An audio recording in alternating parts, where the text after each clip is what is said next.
Hello, everyone, and welcome to FMK Anime. I am your host, Meep, joined by my co-hosts, Gilly and Dalaran. It's cold as Hello. fuck. God damn it! I always wait 1 second too late to start because then Gilly goes. Gilly, say hi. It's cold as fuck. It's cold as I'm fuck. Gilly. Yeah, it's literally like I think I said this earlier. It's like 50 degrees in my house. Jesus. Wait, 50's not bad. 50's 40 or bad for 50. home. No, it's pretty 50's cold bad for home, yeah. for inside your house. Yeah, no, never mind. But yeah, Gilly's famous line, catchphrase that has been in every episode. It is cold as fuck. I'm Gilly. I feel like that's a different catchphrase that's been in every episode, but we probably shouldn't talk about that. We won't. We'll have plenty of that in this episode, as is. Anyway, I am Dalaran. You guys can catch us streaming live, usually on Mondays at 3 p.m. Eastern Standard Time, which I think we kept to once in the winter season. That will Um, be fine Yeah. next Monday. I've already worked around that. Excellent. That is awesome to hear. But Yeah, yeah, I should. you can catch me at Dalaran Quest over on Twitch. That's twitch.tv/DALARON Quest. We do the D&Ds. Normally we do it on Tuesday, but we might be taking a... What's up? I said you cut out for a little bit of that. Damn it. Point is, twitch.tv, Dalaran Quest, DALARON Quest. I put out a voice reel. It's on YouTube. If you give it views and even share, especially sharing it, that'd be an awesome help. Otherwise, come through, hang out, give us a follow, and keep an eye out for the things that we're doing. I actually sent it to my brother, who works a little bit in voice acting. Thank you. All right. I would have sent it to my sister, but she works in live action acting, so I could still probably do that. It's just Yeah, I'm might as not well. sure if that'd be any help. Worst thing, you send it to her and she's like, this isn't for me, or I don't have time. And it is what it is. If you is, or is you not my baby. Anyway, we have anime to talk about. We do, but before we talk about anime, would you like to give the content thing? Absolutely. So, just a little heads up, both a content warning and trigger warning. This week's session, due to the show's content, we will be discussing things regarding very sensitive topics such as rape and suicide and self-harm. If these topics, just a very, if just the discussion of it causes discomfort, then by all means, please skip over the section where we discuss One Direct Priority, and as well as Jobless Reincarnation. Cells at Work also had a, virus tentacly bit, so that could be a flag for you as well. But we just wanted to go on record and say that we will be discussing those topics because the shows have brought them up. So just if that is something that you are not comfortable with, please feel free, look at the timestamps, they're down in the description. Just feel free to skip over One Direct Priority and skip over Jobless Reincarnation. But with that, Meep, I do believe we have a very particular show to talk about. With that, we have a show that will definitely need a content warning. Well, Jujutsu Kaisen. I love that it cut off. A show that needs it needs a content warning every week, all day, all. Jujutsu Kaisen, episode 16. Them panda ass cheeks. They were just too fat. I actually dislike that you followed up the serious content warning with that fucking bullshit. Anyway. This is why I shouldn't have been the one to give it. Fucking asshole. Go ahead, you ass. Jujutsu Kaisen, episode 16. Todo teaches Itadori how to properly channel cursed energy, while Panda and Ultimate Mekamaru do battle, where Panda reveals he has two other cursed cores in him, one being a gorilla, and he beats Mekamaru, but says he wants to visit and help him if he can. Panda returns to Monkey and then proceeds to beat the Mekamaru's ass. Yo, this fight was so fucking good, right?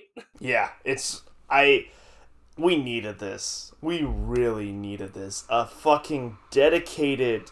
Don't get me wrong, there's a lot that happened in this fight, but we needed a fucking dedicated fight.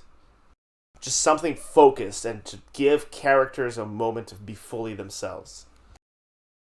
Ultimate gorilla beating drum! Sorry, headphone users. We got the Panda content we needed. Guys, I'm holding up. we've been lied to. Sorry. We've been lied to, guys. Because Panda is not a panda. It's only 2/3 of a lie. 1/3 of them is a Well, panda. The thing is, technically, he's not any of these things. At the end of the day, he is, as they said, a cursed corpse. I did not see that coming at all. And so, okay, it didn't explain what a cursed corpse was, but I did know he was a cursed corpse from Jujutsu Kaisen 0. Well, that's on you. They explained what it was because the cursed corpse is the puppets that the principal made. He's just an Yeah. extremely advanced form of one that can actually feel. Listen, Jujutsu Kaisen 0 was a Christmas gift from a dear friend. I'm not gonna not read it. That'd just be rude. Fair. Also, I feel Again, like it's funny. We know nothing. Like for a lot of people, they might know nothing about Zero, and they keep seeing this character that the group of second years keeps remembering, and they're just confused. yeah, the show does a very bad job. There was that scene, right, where they were like reflecting, where Panda I think was reflecting. And it showed the other second year that used to be with them that was involved in the tournament last year. Yeah, they keep showing him. Our main character from Jujutsu Kaisen 0. Yeah, they Yeah. keep showing him, but we don't fucking have anything with him, and it's getting to the point where it's upsetting me. I assume that they're showing him so often is because they're actually going to do something with it in the most actual likely show, movie. and they're just building up to it right now. Also, while you may not know anything about him, it's free on Shonen Jump app. You could read Jujutsu Kaisen 0 now. Free. Nah, I'm gonna wait for the movie. I feel like the fact that they're using it so much means they're probably building up to that. Yeah. Probably something as an in between for the seasons. Yeah. Anyway, back to the fight.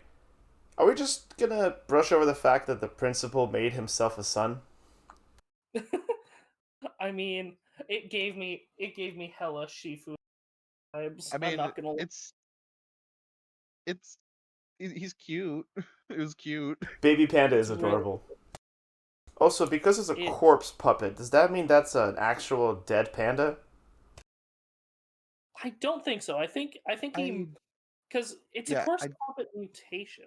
So I don't think what I can only assume is it had to be made from living material. He's made from living material, that's for damn sure, because he wouldn't be able to grow otherwise. Homunculi. But I don't think he was made from an actual, like, just dead baby panda. I think this is a situation of using Jujutsu sorcery to, like, almost knit together something. To be fair, at the end of the fight, Panda, you see his ears like torn, and he's a teddy bear. He looks like he's stuffed with like fluff. Yeah. Yeah. He's Winnie the Pooh. Fucking the principal of the Tokyo school went to a Build-A-Bear workshop and just said, "This one." he probably did. That's the thing. God. With how on the nose this show gets, I wouldn't even be surprised. You think the show writers or the anime directors tried to get a Build-A-Bear workshop deal where they're just like, no, like sponsor us and we'll do an ad. I don't think so. MAPPA has a lot on their hands, especially with the Chainsaw Man anime they're gonna start working on soon. All the more reason they need extra funds, no? They obviously got rejected. Otherwise, they would. I feel like if they were gonna make a Build-A-Bear joke, it would just be generic, like stuffed just generic stuffed animal building store. I want Panda to be afraid of like stuffing machines.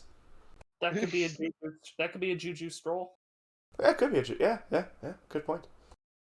But yeah, the fight, I like Meep said, was fucking like the animation wasn't the best, and that's okay. Like, obviously they're saving up the budget for like other moments in the show, but the hype was still hype as fuck. Like it had like Trigger, like Gorilla Gun and Kill la Kill style to it, at least for like Mechamaru with those like 4-point star twinkles, and Mekumaru is hella fucking strong, and Panda's just a beast, literally. But I feel like they showed everything he can do in the fight, which is a bit of a shame. Godzilla looks weird in this King Kong versus Godzilla movie. Fuck. Not really, because he has three cores and one got damaged right off the bat. Yeah, is his sister We dead? don't know what his No. he very specifically said near death Okay, for 2 of his cores. That was the wording used. Yeah. good. So he still has his, as he referred to as his bashful sister, who he didn't even say what it was, so I don't know if that implies that he doesn't even know what it is, or they're trying to just keep it from us until they plan to use it. I have a feeling it's going to be his Bankai. Like, it's going to be the strongest one, but it has a really good conservation of cursed energy. I'm just wondering what animal it's going to be. Man. Yeah, I'm thinking the sister's gonna be human. Maybe. But This game, I man or woman. also, Mechamaru, he's just the living SpongeBob meme of the guy who's like, wake up, break my legs. Oh, him? No. No, Like- I don't want to belittle him that much. Mekumaru's bad for sad, him. man. Like, damn. Like, I didn't like him at the beginning. I thought he was a fucking asshole. But like I thought, okay, cool. Here comes Edgy Boy. But his voice actor and like the music and sound direction and just the scenery and the story itself is just, damn. Like, I feel bad for Mekamaru. I still think he's an asshole, but I feel bad for him. He's a. I'm not gonna stop thinking he's an asshole because he is, but I He's still a- feel bad. He's a. He's a tsundere. He's not. Shut the fuck up, babe. You saw how he was with Panda? He's a miserable lout is who he is. He is miserable and he resents the world, and I think the character was done well enough. Yeah, I really did like the line that Panda gave was, just because he had more hardships doesn't mean you're right. But we Ooh, weren't enemies in the first place. yeah. Panda's a sweet guy. I like their talk just after 'cause- the fight. I don't know why. Just that brought the stupidest thing to my mind because he's just talking about just because you had more hardships doesn't mean you're right. And then all of a sudden, my mind flashes back to several different major shonen antagonists, specifically in Naruto. Oh god. My pain is greater than yours! You will know Like, pain. oh no. God, Naruto really turned into an edge fest at the end, didn't it? Yeah. No, just it was a very good fight. It was very interesting.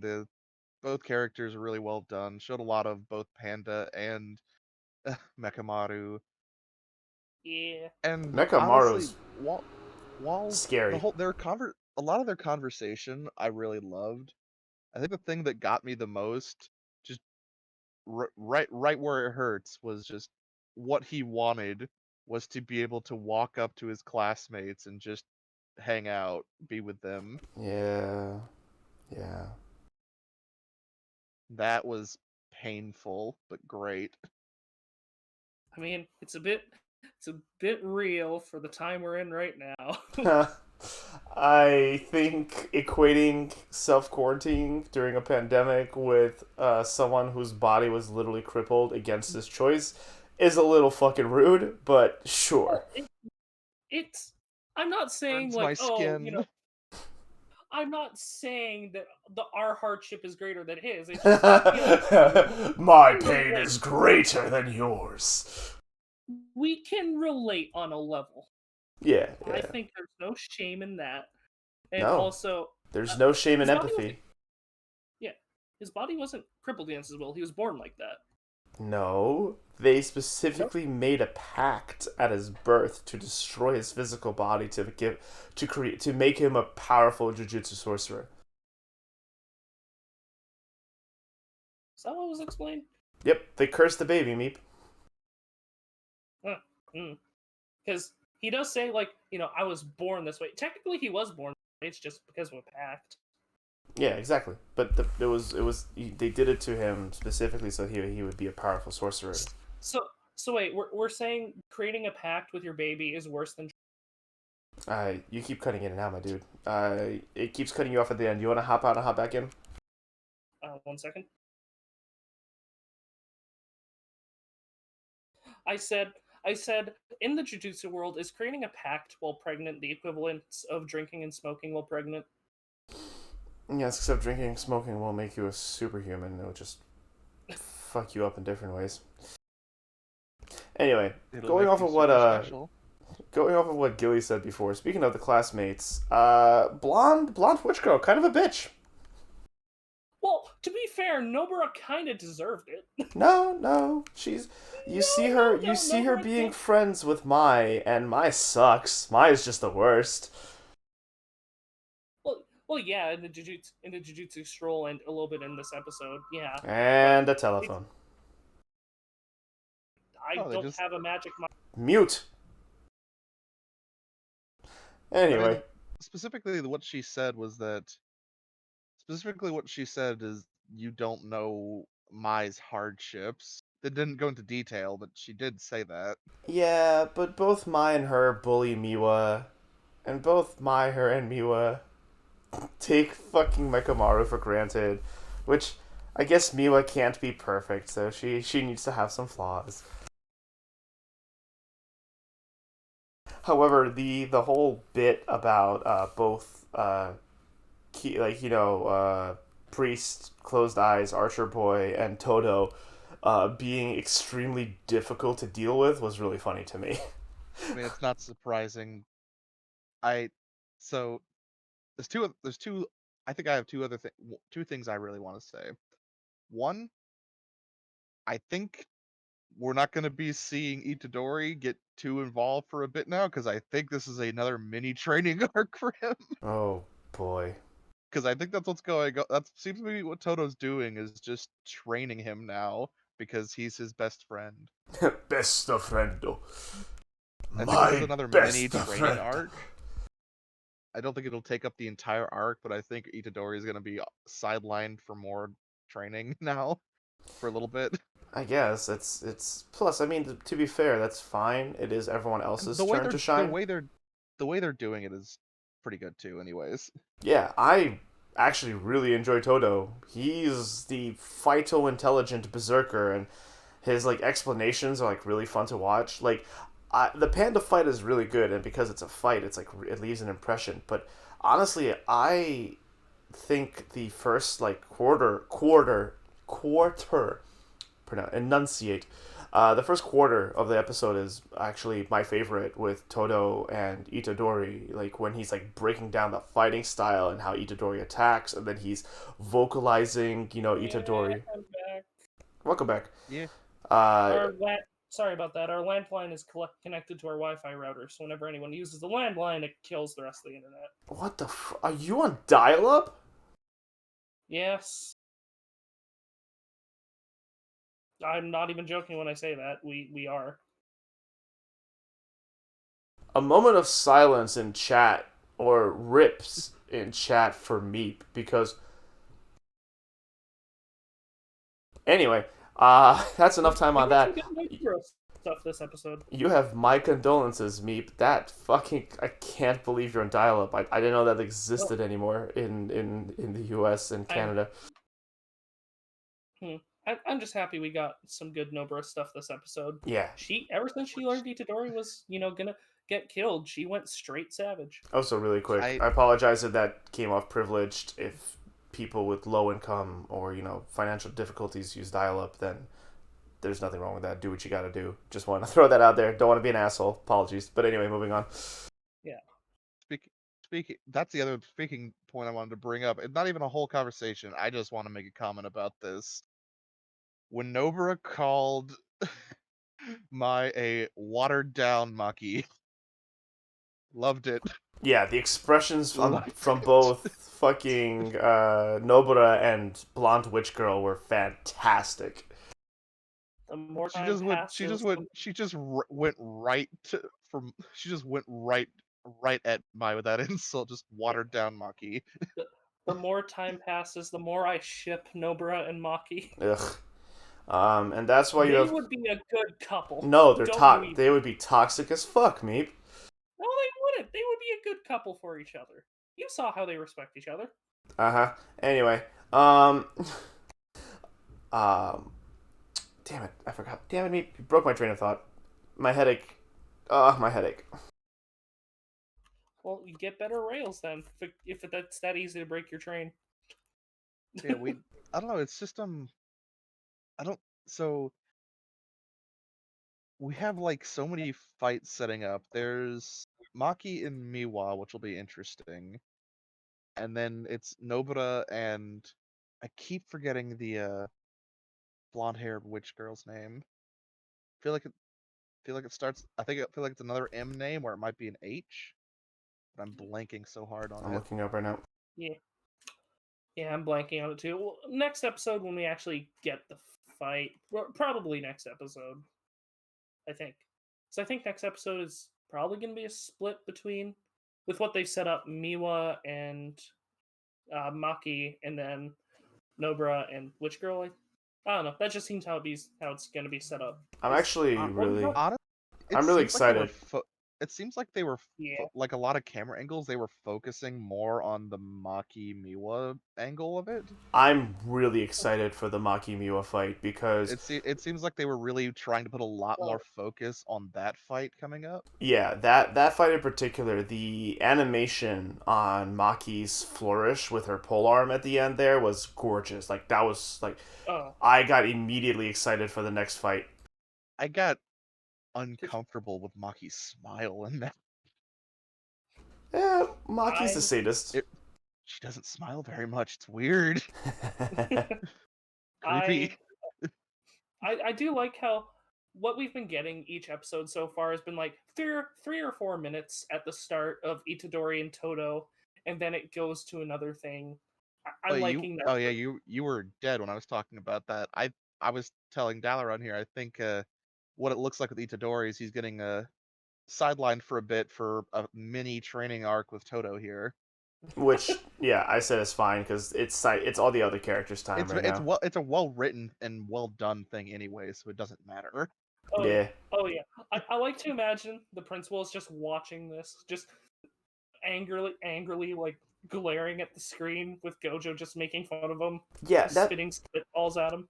That fucking principal is fucked up so much because Mega Mekamaru, Ultimate Mekamaru, there we go, is out of commission now, which is not good because he's one of the key powerhouses in this school right now, right? And we know shit's gonna get fucked as we go on, but they don't know that. But the principal is such a fucking prick. You know who isn't a prick? Todo. Because I straight up laughed out loud, like actually laughed out loud when he's like, "What will you do, best friend?"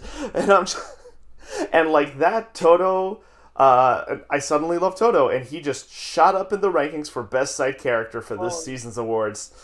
He is so good, and they're just sitting there, and there's so much like his own like when they start fighting again, he's just like. Try not to die, best friend. Yeah, he's like Itadori was so fucking. It was all so good. So good.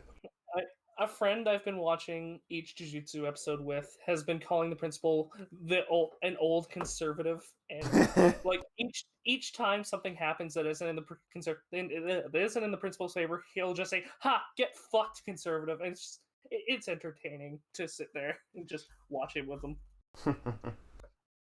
It's I experience these episodes when they come out, and then I watch them again with him. So. Yeah. Let's see. Are we Anything ready for else? cards? Yeah, I think I've covered everything I wanted to talk about in this episode. Okay. I'm gonna fuck this episode. Did anyone else expect anything from me? I'm looking to the camera. There is no camera. This is not the office. But I'm in an office. No, I'm in my bedroom right now, sitting on my bed. Anyway, Gilly, you want to go? Yeah. I mean, I'm gonna fuck this episode. Yeah, you just put it in. We heard it live, folks. No, I had to stretch, and then I felt the cold touch of the couch on my back as it caressed my skin. I'm gonna No, fuck this just a. episode. Oh, go ahead, go ahead. Oh, I was just gonna. It was just a really good episode, really well done. All the little moments with Toto and Itadori are absolutely beautiful. Uh, characters are getting a lot of time to characters are getting a lot of time to like do their things, show off what they can do. And now that we've gotten to see Panda, in terms of my interest, now I need to see what Toga can do. Who? Yeah. Toga, Curse speech guy. Mr. Rice Oh, Balls. yeah. Oh, well, Meep's gonna die now. I in terms of interest, like I love a lot of characters in the show. I really, really do. But in terms of people I want to see a lot from, I do want to see much more from Nobara, like we all do. But we kind of know what Nobara can do. We just haven't gotten to see her really put it into action that much. We don't Yeah. fully know what Toga can do, so I want to see that. Mm-hmm. He's a character that we only know vagaries about. I want I'm. to know what he can do. I want to know how they're gonna fuck him up because his power seems super fucking strong. Yeah. If only the opening spoiled a little bit of the show for us. I mean, oh wait a minute. And that's why I don't like the opening. I skip it every time I now. I I love the song. It's just, man, I wish the opening didn't spoil much. Yeah, it did really well in the first opening, and now it's just like, guys, come on, what happened? There's no way you didn't have the Yeah, budget like to make a better opening. it spoiled it in a good way with Junpei because it was a fake out. Oh, god damn. So good. I kind of wish we gave. Yeah, whatever. It's good. It's good. As for me, I'm gonna fuck this episode as well. Like, this episode really brought me back to this show at like back to 100% for me. Like, I love Jujutsu Kaisen. I recommend it. I think it's a great shonen. But like, the last few episodes were just not hitting as well as they used to. I'm fully back on board. The scenes with Todo and Itadori were funny and like super exciting for like what's to come. I love their dynamic. It's just so good. Like, I'm like smiling right now because like I just remember laughing so much. The fight between Panda and Mekamaru was bombastic, and the dialogue at certain points was chilling. Really good delivery on both parts. Good times overall. Also, the show is super pretty, and as far as the Jujutsu stroll goes this time, they're fucking gremlins. The lot of them. I I'm I'm gonna say something here that might be a little bit controversial, but I actually prefer what we're getting now than what we were kind of hoping for with the reunion. I actually like seeing everyone just sort of, no, we're not gonna let you kill him, you fucks. I am really enjoying that because seeing Nobara mouth off about Mai and seeing like even though it was a little bit of it was only a little bit like seeing like Fushigiro's eyes drawn really differently as he's to Mr. Prim and pretty, like, you're gonna kill Itadori, aren't you? That was ah, I loved it. Yeah. Okay, we didn't see anything about that in this episode, but that's another fight I'm kind of pumped for. Oh I yeah. mean, Fushiguro is going for one of the top in their school, and I really want to see how that goes. Yeah. Sukuna suddenly gets an erection. Ah, fuck, something's happening. All According to right. some fan art, it be too. Hmm. with that, let's move off this 23-minute tangent. Uh, for Cells at Work Code Black, Episode 4. Uh, the white blood cells continue to battle with gonorrhea, but can't kill it faster than it multiplies. What the? Oh, okay. The red blood cell gets mad at white blood cells as they have. Oh, sorry. Red blood cells get mad at white blood cells as they have to go to the dangerous urethra. Once penicillin is administered, the virus is defeated, but we see the killer T cells calling the white blood cells pathetic. And the killer T cells are just Bara and Harry, and God, I want one of them to push me against the wall. God damn it, me. They're hot, okay? What do you want from me? I like how they somehow found a way to make the T cells more Bara and JoJo-esque. Well, I guess maybe not JoJo-esque, but definitely more Bara.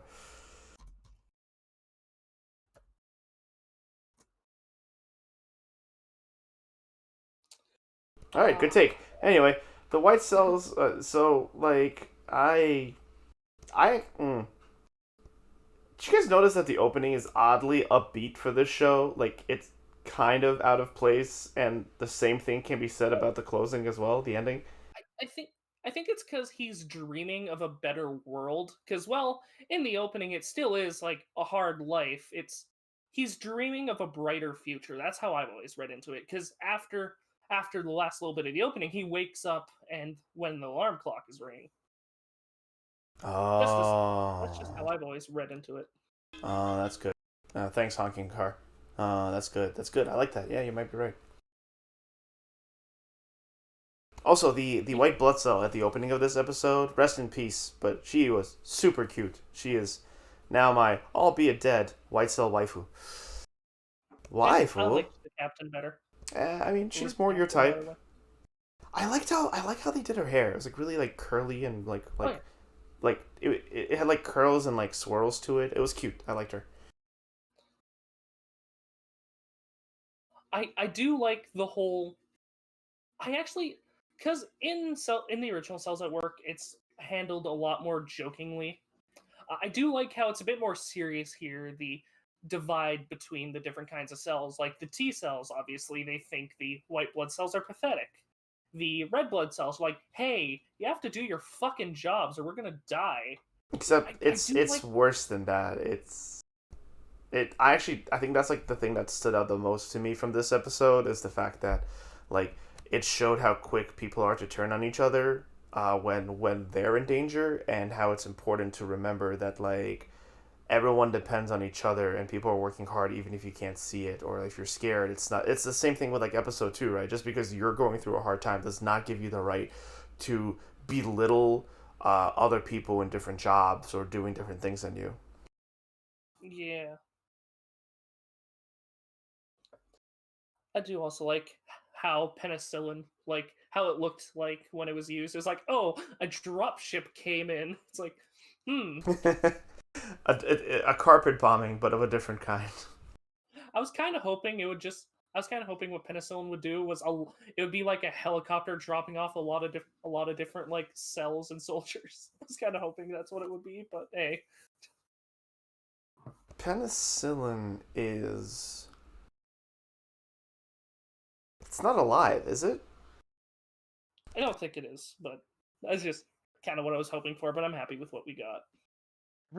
Look, the way they seem to be doing any kind of medication is it is some sort of just robot that appears. Yeah. Which, hey, it makes sense. Yeah, because it's an engineered antibiotic or, medication or drug. Also, the sperm was scared and sad.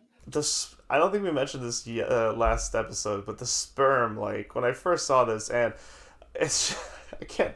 They're like little swans. They're like little swan peoples. Little... Fuck, it's so stupid. Yeah. Honestly, I don't have that much to say about this episode other than I enjoyed the ride, if I'm being honest. Yeah, honestly, the writing and the action is pretty good. Like, not gonna lie, I really dug the, like, whole whole thing how like the White Cell Grand Commander, like Colonel, doesn't, and you know, it was like giving out orders from a room, and the White Cell captain that we saw in this episode was just like, they have no idea what it's like to be on the front lines, and I'm like, ooh, that's good. And then the speech that she gave. Listen, the white blood cells are Dinnerith, all right. No one's gonna tell me otherwise. Can't tell me otherwise. They're what? Dinnerith. It's Oh. for those not in our group, she's a D&D character of mine, white tiefling, Fido as well. So, but yeah, it was really good. There were some really good moments. The writing and action were really good at the end. The turns of battle, the retreats, like this is a good episode. Yeah, I enjoyed it. Any words from you, Gilly?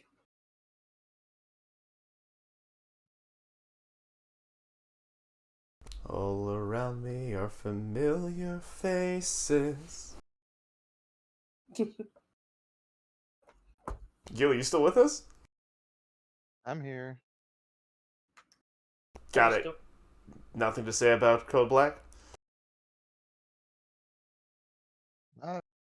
Not really anymore. Anything different than what I have said previously. Fair enough. Then. This one didn't do anything different for you? Nothing the show has done has changed anything I have felt so far. Fair enough. Well, I think that leads us to cards then. Yeah. I'm gonna fuck this episode. This show has been, oddly enough for me, it's the show I watch when I want to relax. It's a very nice. I don't know what it is about it. Like the original Cells at Work. It does a lot for me. I enjoy watching it, and it's a nice little watch. Stay tuned or follow me on Twitter for my opinions on Cells at Work Season 2 of the original. What's your Twitter handle, Meep? I will say that at the end. Fair enough. Yeah, no. I'm actually gonna fuck this episode. I thought this was a good episode. I liked how they wrapped things up. The gonorrhea virus was disgusting, and it kept talking about like, oh, I'm so lonely, and it's just like, because of like just emphasizing the bad decisions that the body is doing, and I thought that was really good. Like, I'm far from in love with the show, like, but I've been getting this weird like knack to watch more when I was first watching it, and like for the first time I think I'm back to feeling that in the last 3 episodes.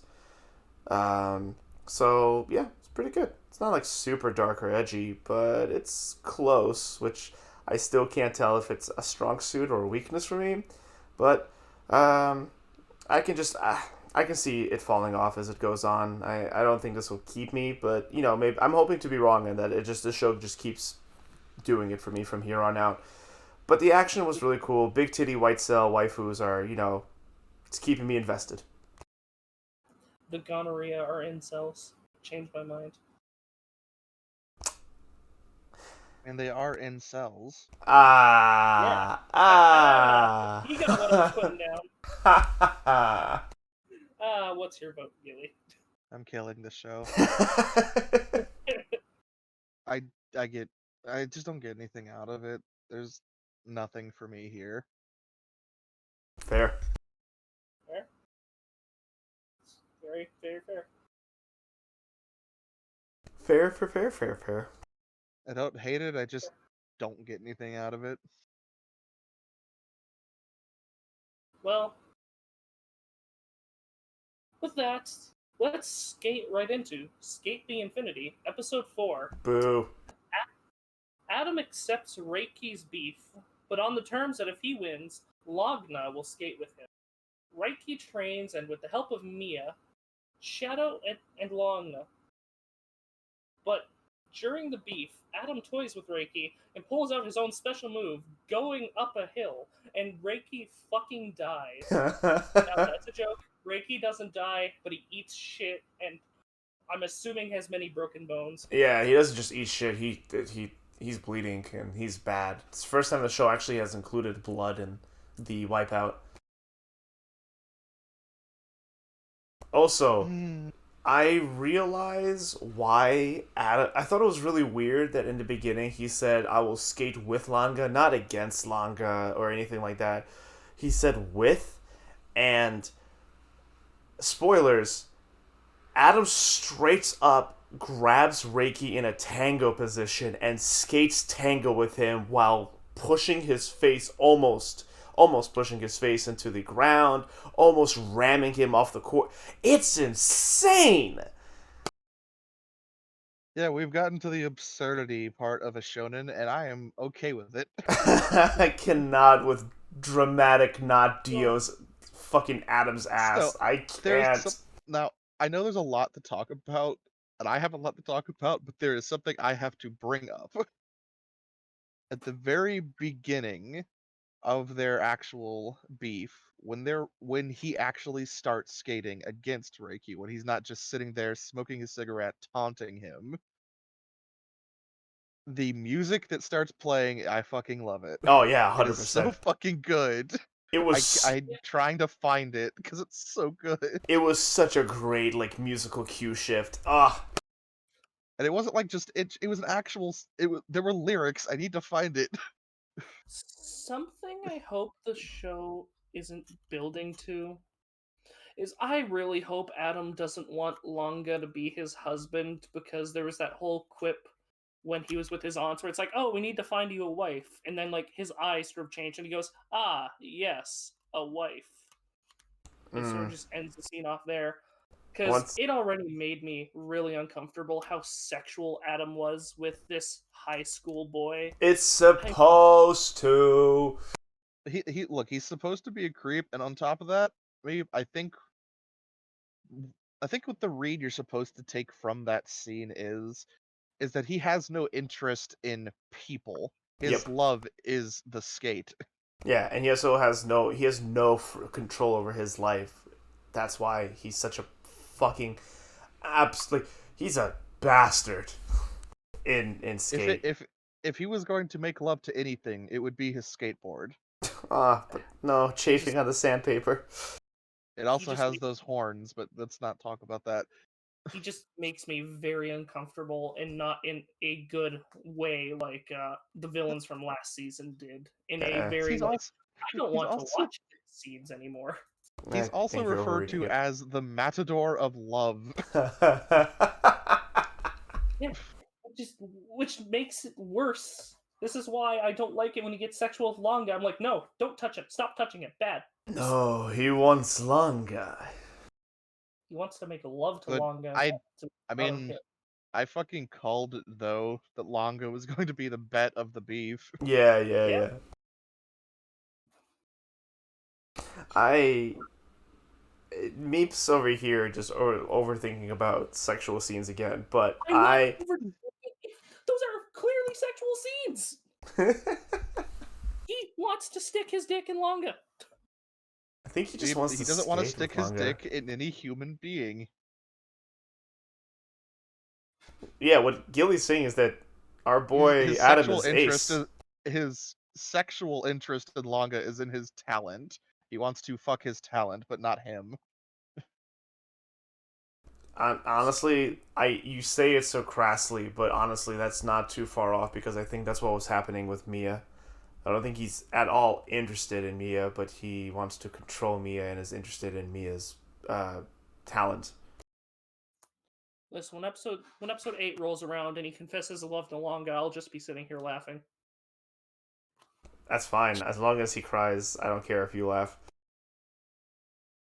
As for Adam himself, though, first of all, what a fucking over the top and just incredible villain we have in this show. Also, they actually succeeded in making him intimidating at the end. I know, Meep, you were laughing. And it's like his special power, go up a hill, but like the way they shot it was actually scary. Good job, show. Yeah, because he's going there to fucking dropkick Reiki and kill him. Also, something about the shot where Ricky falls off his board in fear. It looked like Adam could have caught him. It looked like Adam could have saved him from getting hurt, but he didn't because he chose not to because he wanted this kid to fucking eat shit and die. Well, maybe not I mean, die, but they talk about they brought it up that every time Adam has shown up, he has put people in the hospital. yeah, Yeah. and I think So we is have that Sherry, again. who Oh yeah, also know Adam and want to challenge him to beef, which is interesting. yeah. Yeah, they Joe and both want Sherry to are both. yeah, they Hey, both don't hate want to your challenge computer. him because they've known him. Apparently, they've known him since the beginning because they're all apparently founders of S. So it's apparently like the three of them. Though they didn't really say if it was just the three of them. I wonder if they're gonna go if they're gonna play into a trope and say there used to be a fourth member, Yep, and now he's fucking That, dead. that might be the one girl. but then he had a beef against Adam. Yeah. That might be the one girl they show in the opening, actually, because it's just one character in the opening we haven't seen yet. It really focuses on her for a little bit. The red-haired girl. You really think it focuses on her? It just shows her as much as it shows anyone else. You're making a lot of Yes. background sounds.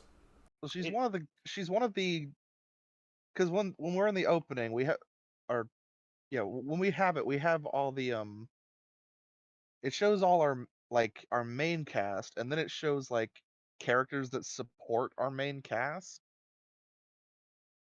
and we haven't really seen where she plays into it yet because she seems to be in that list of characters that support the main cast and we don't know where she's coming from Yeah. We. because we know where the one guy is. He's Adam's valet. I think valet is what the term would technically be. I guess Um, chauffeur. No, not valet. Chauffeur. He's.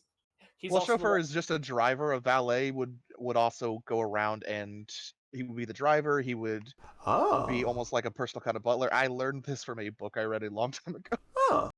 he, Um, he's also the guy in the ending that he does the no pictures Of thing. course. when Yeah. Adam- yeah. And then there's like the skate shop owner who is obviously the connection for Reiki and Longa. Uh, I'm trying. And then there's like that random guy at the S competition who we don't even see a face of. We just see the back of his head. Which guy? When they're panning through like the supporting cast after the main characters, we're going through, and then there's just the one guy standing on the sidelines at S with his baseball cap on that it Hmm. focuses in on. That I don't know if that was just supposed to be a pretty shot or if that's a character they don't want to let us know anything about yet. Hmm. Shadow. Shadow has a crush on his manager. That way Oh yeah. I love Shadow so much. We love Shadow a I lot. I've actually really grown to love him. Yeah. I want him and the manager to get together because that'd be so cute. I like that Mia calls like so Mia's like a fucking he's a brat. He's an utter brat and he's got a loose and sharp tongue and he's just like, yeah, Adam's not that different from you, Shadow. And Shadow took offense to that. Yeah, Shadow is as he labels himself everyone's favorite anti-hero, but he's not here trying to put people in the hospital. Yeah, that's not what he's Yeah. about. He's about being an antagonist, but he's not about being, like actually hurting people. Which He's is a actually soft boy. which is another thing I was very happy I was right about that he is like he's kind of a dick, but he's not one of the bad characters. Yeah. I'm pretty what I kind of guessed from the beginnings has pretty much shown itself to be exactly what they're doing. That our main group are all kind of like allies and friends in ways, Yeah. and then the one antagonist is Adam. The one true antagonist. Yeah. Don't you? Or what about the one true pairing, Langa and Adam? How about you shut the fuck up? See, that pairing is like the Sherlock and Moriarty to me. It's no bad. Don't pair this middle-aged businessman with this high school student. I will end whoever ships that. I will say, while I don't want that, and I really, really don't want that. This is not even a comment on that, just a realization. Our high school students, for one of the first times in an anime I've dealt with, are like they are almost 18. They're both 17. Okay, good. Like both Reiki and Langa are 17.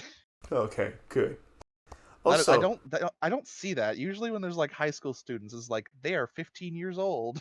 if Like no, stop. If Shadow's 24, how old do you think Adam, Joe, and Cherry are? Cherry, I feel like, is a lot older than he looks.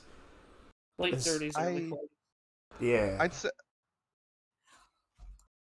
I'd say in like Someone's making background 30s, sounds. yeah, Check that. somewhere. Yeah, 30s. I mean, is there? Where do you see the ages for anime characters? Is there like a resource that I don't know about? I mean, I specifically remember like because Shadow is brought up multiple times how old he is because he keeps getting called old man, and Reiki and Longa came up in like the first couple episodes.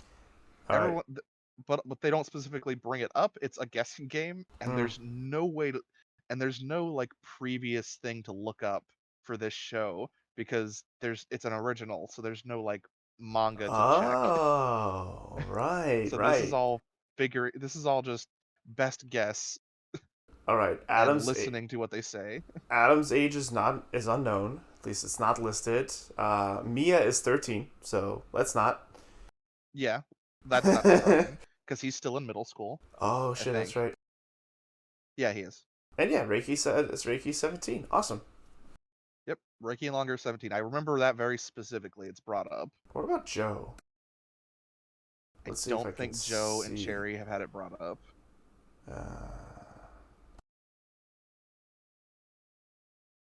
Like they've mentioned with a lot of characters, but then there's several characters they haven't, and I feel like Adam is going to be just left up in the air for us because there's too much of an air of mystery around him. We don't even know his real name. Adams? Yeah, I guess we don't know Adam's real name. Wait, Although at the same we time, know I his don't last think name. do we? Yeah, yeah. I don't remember it, but it was like the something something family. Oh yeah, the family name is brought up. I don't remember it either. It was something very odd. Cherry. Oh, What the fuck? Okay, guys. What did you say? You think Cherry's name? Cherry's age is? somewhere in the I said 30s. early 40s. Sorry. So Gilly, I said somewhere in the 30s. Meep. I said early 40s. He's 20 years old. No, Yes. absolutely not. He's 20 years old. Where did you find that? Because it hasn't been said yet. This is an original. It's on the fandom wiki, so I guess you should take this with a grain of salt. And someone made that up. Joe doesn't have an age either yet. It only says his birthday is July 7th. Joe's I shouldn't look at this. It's showing Joe's board and it makes sense for him. Yeah, no, apparently Cherry is fucking No, that is not true. Whoever wrote that is a liar and a thief. Oh, this is another thing for me that was bring up this episode. Oh my god, the photo That they were use. that Joe's one of Joe's like skate names is the strongest six-pack skater. Yeah, well, yeah, the six-pack skater. Yeah. I fucking love that. Also, why is Joe capitalized all the time? I don't know. It's part of It's probably, like how his name is. It's in all capitals. maybe it's an acronym. I mean, it's not his actual name. I will say, other than a couple characters, we don't know like we don't I don't think they have brought up Joe's real name. It was very brief though. Yeah, he does have a It Japanese happened in the name. episode when people were inside his little restaurant. Mm-hmm. Mm. His It was revanche very brief. it's Nanjo Kojiro. It's we probably an acronym. It probably means just operating every day. That is my official prediction. But Okay. no, the more I see from Shadow outside of Skate, the more I fucking love him. I And love him. And the thing is that actually this is something I have to wonder about. He got his makeup on fucking fast, He really did. and he was the one driving. Yeah, You think I he was also doing love, that like you think he was doing that like a middle-aged mom put his makeup on while driving? something I have to bring up. when they're in the restaurant and Shadow and Mia are arguing and Logna is just eating, and it's like your super This- poutine is ready. I was Yeah. gonna bring that up to Canada see boy. because I didn't know if you I don't know if you saw that meme, the super poutine. And I loved it. What even is a super poutine? Does that mean extra gravy and cheese? No, I think it's like poutine, but supersize it. Ah, okay, that So, would make sense. Just a large, just a really big order. super poutine isn't a thing in Canada. That was something the show made up because at least anywhere I've been in Canada, we don't have that. So I can only assume it means like they also have chili on it. They also have bacon, Oh, that's too much. like hamburger. Like I can only assume it's like a poutine with the works. Oh, that's too much. You're just fucking I've with actually- poutine at that point. I've actually had a order of poutine from a place around here that did that. Yeah, but like poutine, That like if levered you it- add that like covered it in chili and bacon bits and chives and more cheese. was that wait, so That chili sounds instead heavenly. of gravy or with the gravy? No, it still had gravy. Dallon, here's the thing. It was gravy, it was fontina cheese, it was chili, then it was cheddar cheese, bacon bits and chives. Here's the thing, Dal. That actually does taste really good. Stuff like that. Okay, It I mean I've tastes had good, but it doesn't poutine with feel like good. I've had poutine with like brisket in it. I had poutine with like bacon in it. I've had poutine with like chop. Like I've had like with like singular protein. I didn't. It's the chili that's making me really apprehensive because chili is a strong flavor, right? And it could like overpower the gravy. It depends on the It depends what if kind they of if they chili. if the place makes their own chili, which the place I went to does, it can actually be really good and balanced. Hey, Oh, you yeah. know what? I haven't had it, so who am I to judge? Yeah, I'm not saying go to Wendy's, get their chili, and dump it on Oh their poutine. god, I'm you might not, find a not saying finger. that. Speaking of restaurants, though, I'm glad you guys found that scene funny. I didn't really get a laugh. It didn't get a laugh out of me, but the scene that did get a laugh out of me this episode was the fucking ramen scene with Joe, where he's just like, first of all, him getting upset, he's like, what do you mean I'm the best out of the strongest? He's like, what do you mean I'm the best counting strength alone? And he fucking puts Reiki in a headlock. And then he's just like, you guys should be careful around Adam. Just listen to your senpai, okay? And like puts money on the table. It's like, hey, I'm going to pay for those two. Later, kids. And then they just turn around and it's like, senpai, that is nowhere near enough. It's just fucking... He runs a restaurant. Why would he fuck up like that? Damn it! Speaking about poutine has me hungry. After this, I'm gonna go to Boardwalk, get a burger and poutine. Nice. It's my cheat day. Nice. Every day's a cheat day for me. Oh. Oh, so nice question mark? That's why I'm sad. Okay. Are we ready for cards? Yes, I am. Yes. I'm I'm- gonna go first. Okay. Do it, Gilly. Do it up. I am 100% going to fuck this show. I love this show so much. It is one of the ones I look forward to the absolute most. It makes me happy. There's so much good in this show. It's fun. Meep, look away from your fucking mic or mute yourself when you cough. Come on, man. We've been over this. It's hard to mute myself when I'm choking. The soundtrack for this show, just everything, all the music is great. The characters are great. All the scenes, everything is so good for me here. And we finally have the stakes upped, and even though they've been upped, it's not anything too crazy. Reiki is injured in a bad way, and I'm not sure exactly what the whole having long skate with him is going to mean in the next episode. It means they're gonna dance a tango. But it's so I love the show. The so much. tango of amore. It's really hard for me to actually label a favorite show this season because of this and another. I wonder what that other one's gonna be. Looks at the list. Also, I am back from dying. I don't even know what I was choking on. I just started to choke. Is it the gravy? No, but Sometimes I I choke have on my own spit. Yeah, that's probably what it was. I'm gonna fuck this episode. It was a very fun. Oh, very there's a lot of bad sounds coming from your mic right now, Meep. I'm gonna take over right now. Hopefully, you can get that sorted out. But uh, I'm fucking this show. Yes, it's predictable, but Sk8 is great. I've been recommending it to a few people. Some people have called it trashy but fun. Other people say like, "Yo, this is awesome." I have not heard a bad review yet.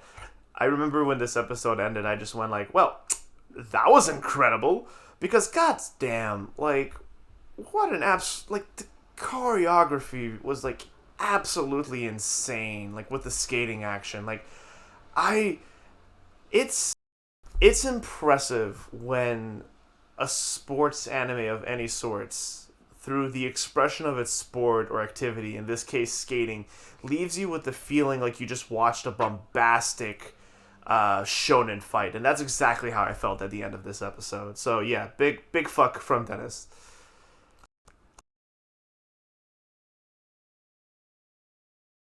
Danku.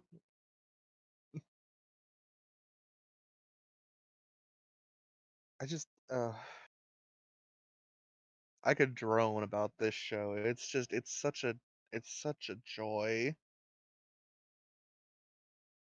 It's really good. Like, honestly, like, at least on sheer spectacle and entertainment value alone, like, the show is good to watch. There will be people like me who just like are really made uncomfortable by Adam, but again, like, I don't think the show is trying to romanticize him. I think the show is making his behavior out to be problematic. The I mean the only thing I'm a little uh the only thing I'm a little iffy on regarding Adam is that it feels like they're starting to, and I understand they usually do this in a lot of shows. It feels it what I'm seeing is it looks like they're starting to trying to, in a way, make us kind of feel for his character and his situation. I don't think that's gonna do anything for me, but still, Adam? yeah. Ah, Just these controlling, and also these are just, where's his parents? These are all his aunts. I think his parents are dead. Yeah, it seems like he grew up with these kind of like controlling aunts. Their smiles, I think, were intentionally drawn to be like insincere when they're like, when he was doing the whole, "Oh, I am so grateful and lucky to have such caring and thoughtful aunts." And the smile, they never showed their faces. The smiles they had made me uncomfortable. Like, I know they're gonna bring it, like, they're kind of making, I don't know if, did I cut out? Hello? No, Okay. You're good. My bar went down on OBS. I think you're right, Gilly. I think that is the angle they're going for, but maybe it's because it's Dio's voice, and specifically not just the voice actor for Dio, but the voice of Dio. Uh, I can't wait for it, for him to just to be crying, sad, miserable after everyone just stops letting him get away with his shit. like I said, I have a feeling they're trying to make us feel for him, and it's only going to be able to do anything for me to a certain degree because I don't like him. As like I like his writing, I just don't like him because he's an Yeah, asshole. I don't think he's meant to be a likable character in the least. But Don't get me wrong. Don't get me it's a wrong. whole There will be it's a, people who will want to fuck him because there are people who want to fuck Dio. But oh, I mean, I can't even technically argue with that. God damn He's it, kind of hot, but that's not the point. it's not the point, Dalaran. That's beside the point.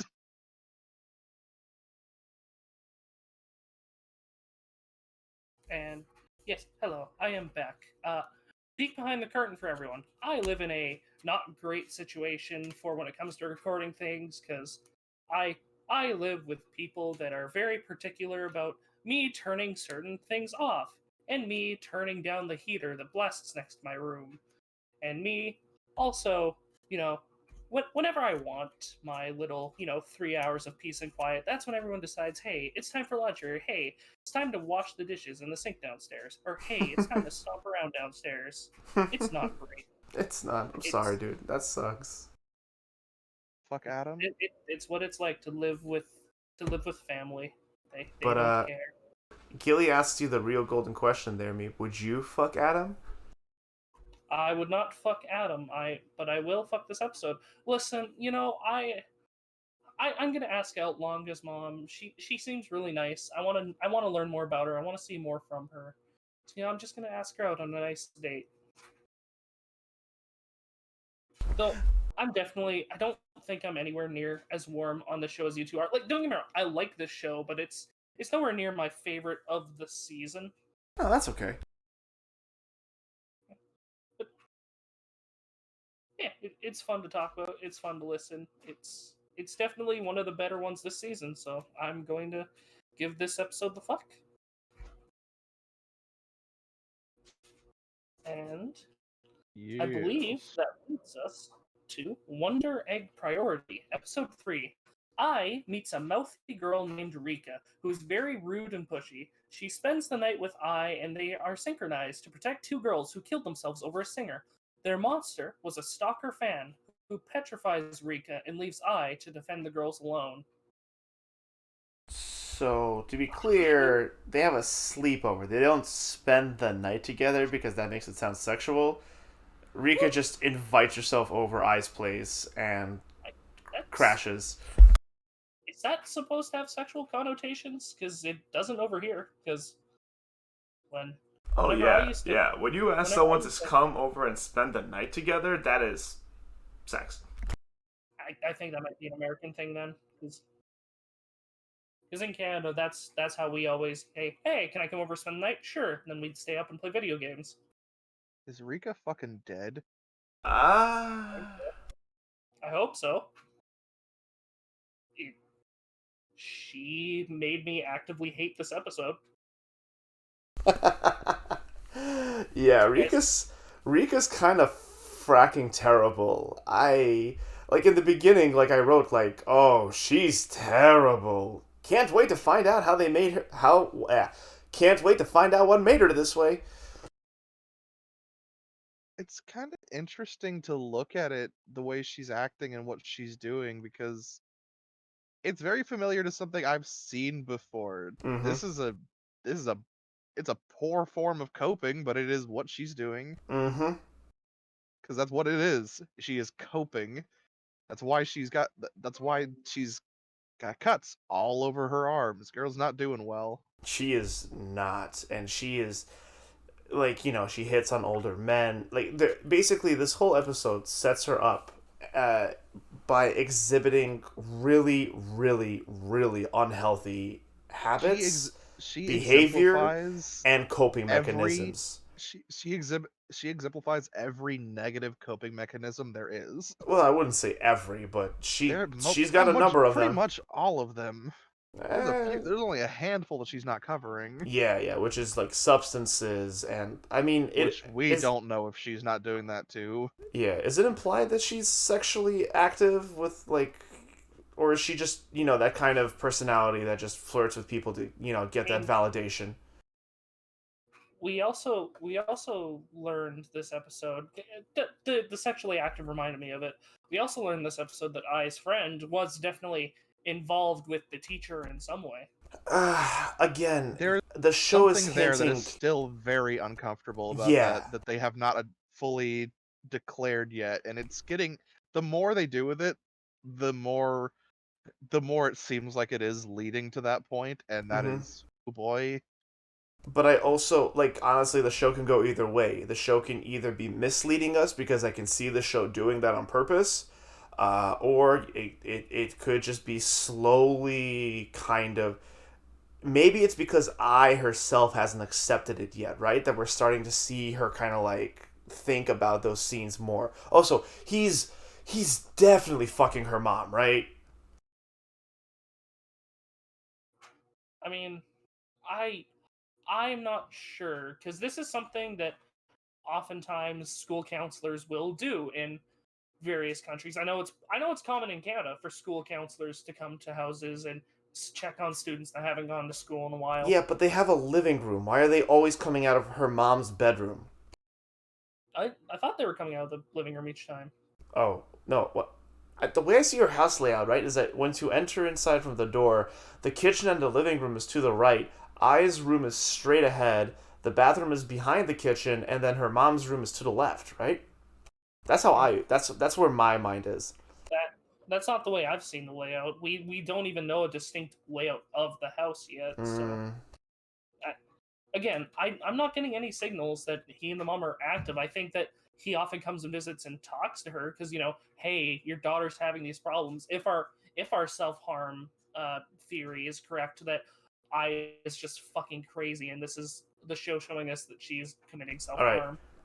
Meep, I normally don't do this, but I will because of the delicate matters in this situation. People make the joke all the time. Oh, you're fucking. Oh, she's fucking. I'm guilty of it too, but like, oh, she's fucking crazy, or like she's mental. This show deals with deep traumas and mental health issues and maybe even psychological issues. So to, when you refer to someone who actually is suffering with poor mental health as crazy, that is super hurtful and super disenfranchising. So I'm just going to request that, those kind of jokes not be made when talking about this show because it's insensitive to the subject matter and the people who relate to this heavily.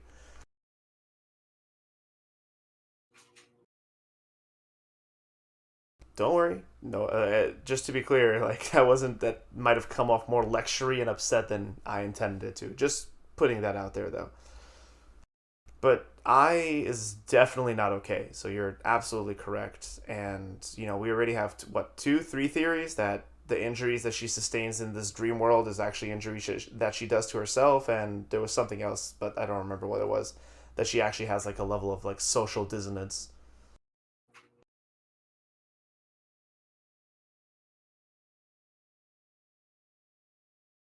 Gilly, what did you think of this episode?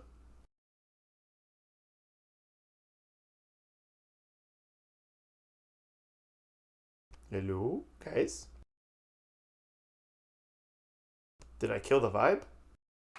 It was a better no, it was a better episode. I just don't like watching this show. Okay. Well, then let's revisit what we talked about last week.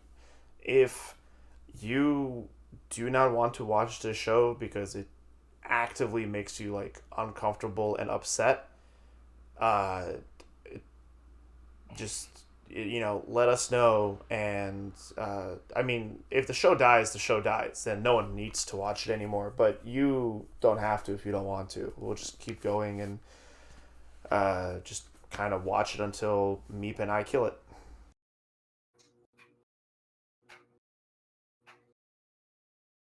Like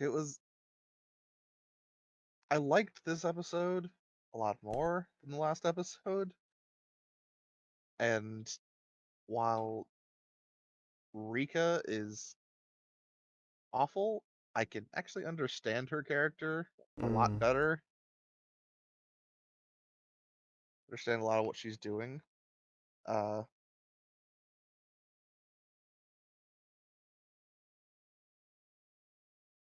I don't know. I actually, it's kind of funny because Meep was talking about how he wasn't a big fan of this episode because of Rika, and Rika's the only thing that I actually heavily enjoyed about the writing of this episode. Well, Well, I I mean, also just thought the dream sequence was boring as hell. yeah, this is definitely the weakest one of those. I'm with Meep on that one. I thought the two girls that were summoned were, I mean,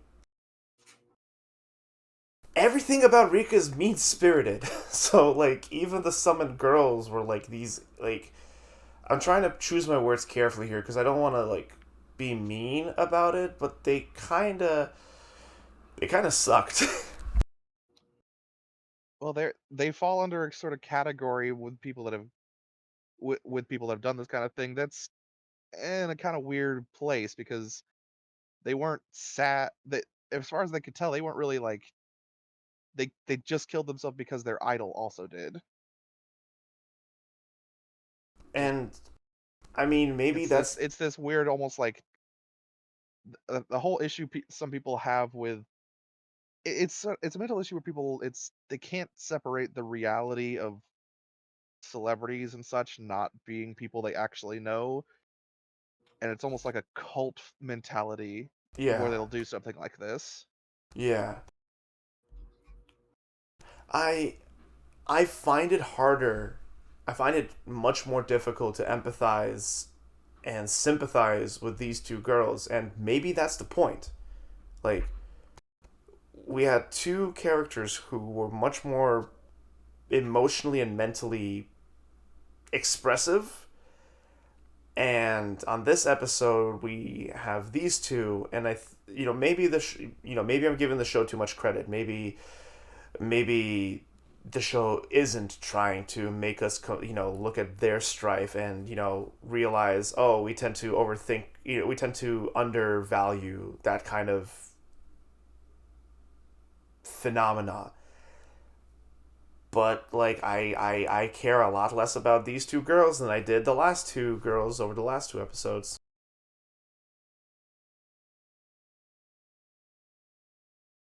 And the monster itself, I did okay, so I kind of, as the main character does, is very reactive and reflective of the company she keeps. So Rika is much more spicy, like snarky and bratty and like sharp. So seeing both of them telling this old woman who like bullies little girls to suicide on the internet, because that's the character, that's the monster of the week. She is, oh fucking, she is a woman in her 40s or something who is also an Idol fan and bullies and sends toxic messages and mean messages to younger girls online to make herself feel better about herself. She is, like the previous monsters, a monster. But seeing Ai and Rika basically telling her to fuck off was great.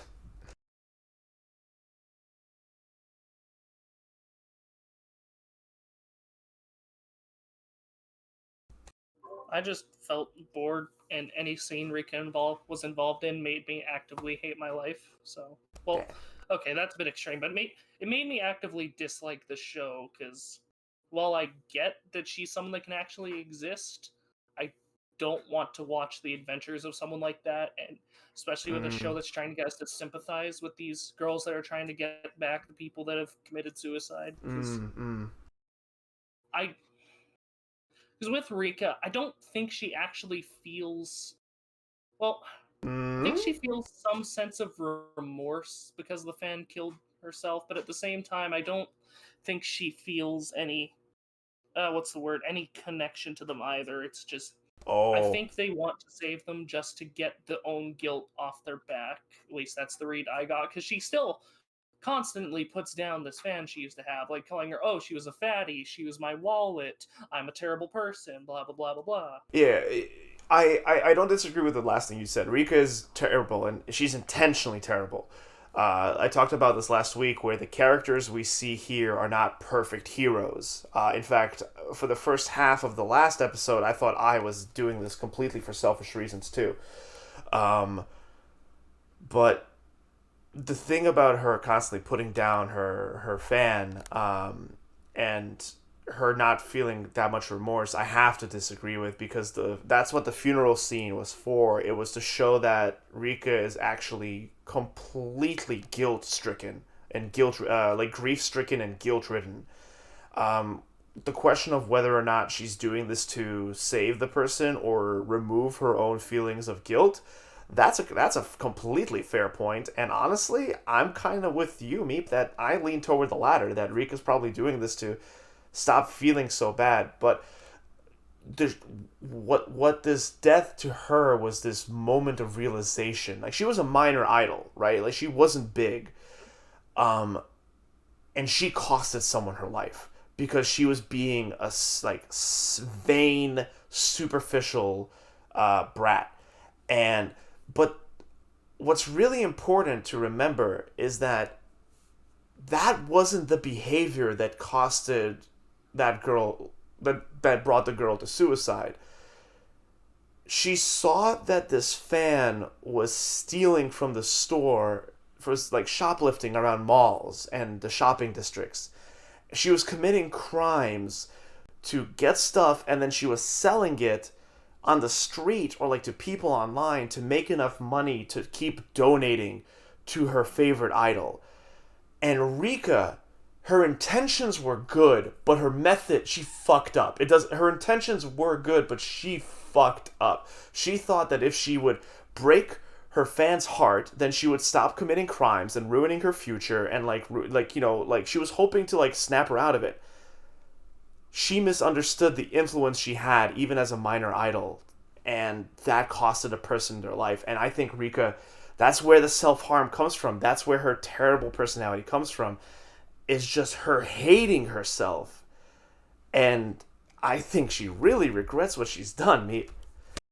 I think, yes, she regrets it, but I don't, again, what I said was, I don't think she's actually saving this fan because she cares about the fan as a person. I think she's doing it because she wants to get rid of her own guilt and feel like she's a good person. Yeah, and I feel like she's doing it for the selfish reason you thought I was for in the last episode. And I have two things to say to that. On one hand, yeah, man, I agree with you. I don't think Rika's a good person. I dislike her, not as a character, just her personality. She's also not my type. No brats allowed. On the other hand, that's pretty human, my dude. Like the world is not the world is not filled with good people and superheroes. The world is filled with a lot of selfish people, and good things are not always done for the greater good. Sometimes good things are done out of selfish intent, and I love that this show is presenting this possibility to us and doubling down on it.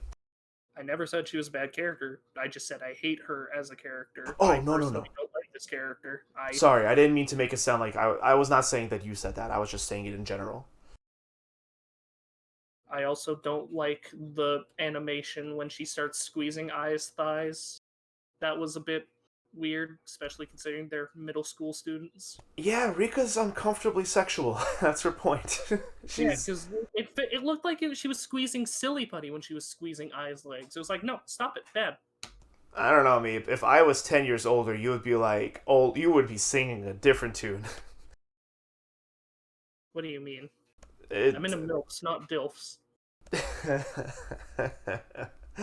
only DILF I'm into is Gojo, and that's just because he's my daddy. I mean, I'm just saying, if other anime did thighs like that with absolute territory, you would be all over it. Yeah. If I was, that's the key word. If I was of age. I know, but that's the point. Rika is overtly and most likely overly sexual for her age. And when you think about why that is, I was ready for again, I don't mean to. I don't know if I'm just expecting it from this show because it's dealing with the darkest matters, and sexual abuse, exploitation, and rape is one of the darkest matters. As well, I was gonna say especially for females, but honestly, rape is traumatizing for anyone that experiences. So I'm not going to touch that because there are no right answers in that conversation. But I'm waiting for the show to do the eventual sexual abuse rape scenario.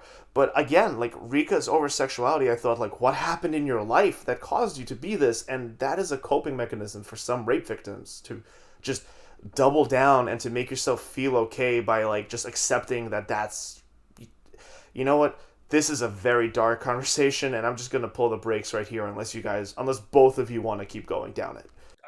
I'm ready for cards, if anything. All I gotta say is the over sexualization. She also, again, we can go back to the fact that was a minor idol.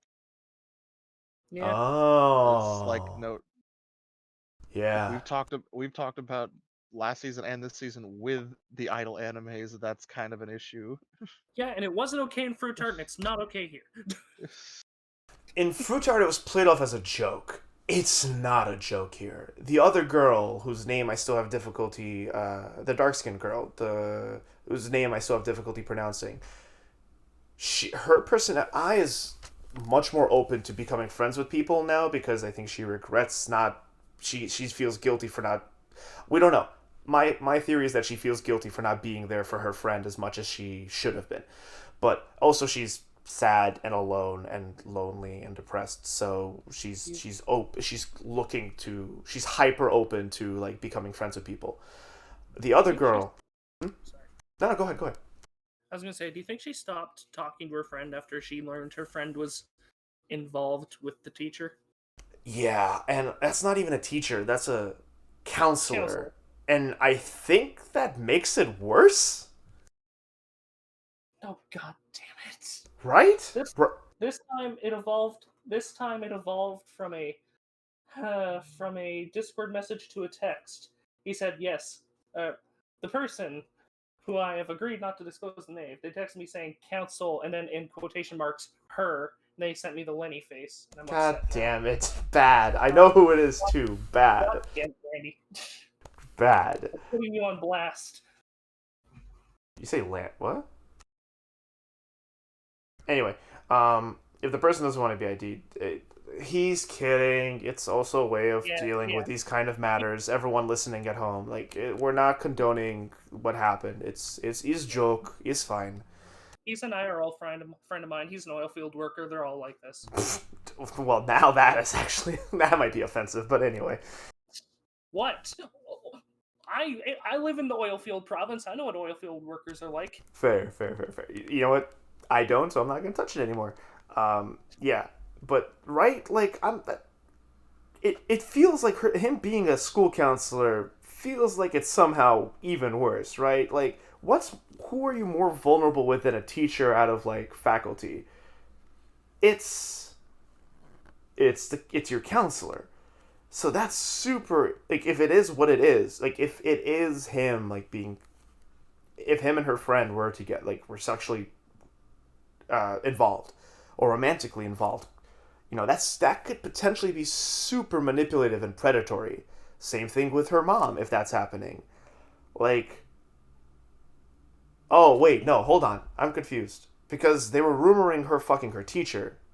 Would that mean that she was actually potentially fucking with her school counselor? I think it's the case of the school counselor is also a teacher, because that's a very common thing. Okay. Because some teachers that also minored in psychology will often be put as a school counselor. Mine was. To be fair, he is called sensei, so maybe counselors are also called senseis? I don't know. We don't use sensei in Canada, so. Okay. You're asking the wrong person. Fair enough. Are we ready for cards? Meep, you don't call your teachers sensei? No, I don't, because that'd be weird, and my teacher would call me a weeb. Gomen nasai, my name is Kent-sama, but your waifu? She calls me Dad-sama. Anyway. I'm holding up my card. I'm going to kill this show. I got little enjoyment from this episode. Rika did nothing for me. I'm happy she exists as a character. I'm happy this show exists as a medium. It's just not for me. Because what the biggest sin for me when it comes to entertainment is boring me. And this didn't entertain me. So it's just not for me. Really. Can I go last? Oh, sure thing. Dal. You want to go last? Okay. Me and Meep have always been on opposite ends when it comes to this show. To me, this show continues to be great.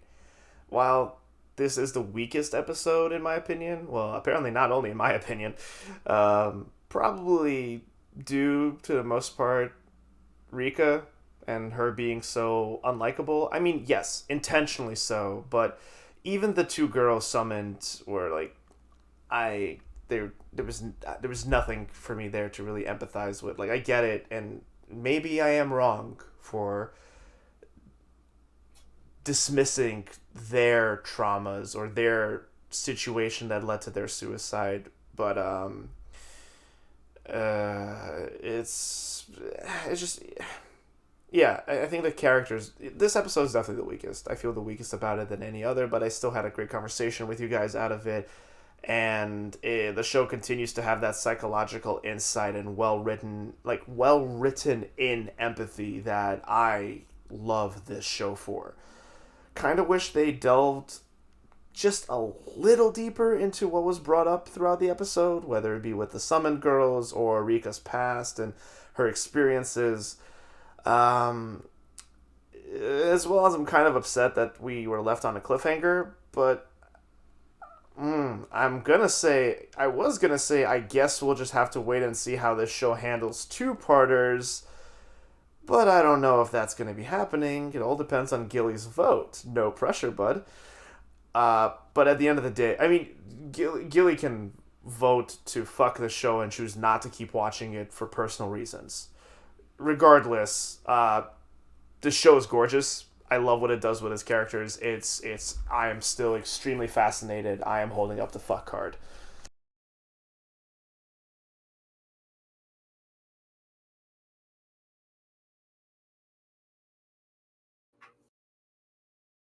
Somewhere in the distance, cruel one winged angel starts playing.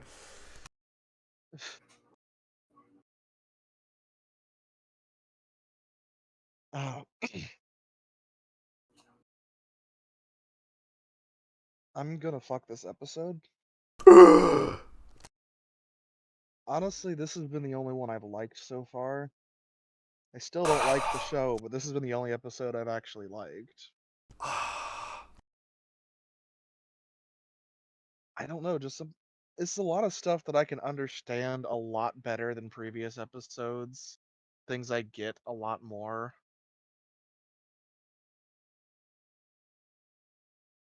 And I don't know. I am I still don't like watching it, but I can't sit here and kill this episode when it was good. I I am surprised. I am genuinely shocked and surprised, and I'm happy because I really like the show and I like talking it about with you guys. But it's not about me. If you want to think about it, or not answer right now, that's totally fine. But do you think you're going to continue watching it? Look, there's a lot of shows that I have. There have been several shows in the past that I've watched my way through that I had this similar kind of issue with. So probably.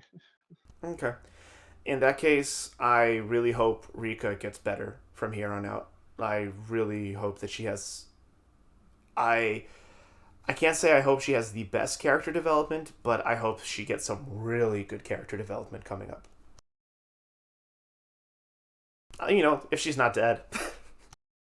Yeah. Because the show, Meep wasn't kidding. They fucking petrify her.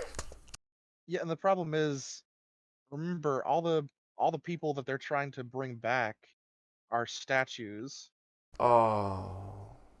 But they look different, right? Some of them, we actually didn't see how the statue for Rika's look. It just looked like a girl standing in a field. Yeah, it was more silhouetted, right? No, we saw her hand, I think, right? Like, it was, like, also bronze, or, like, this weird, like, yellowish metal stone. I don't know. Do you think she's gonna wake up in the real world paralyzed?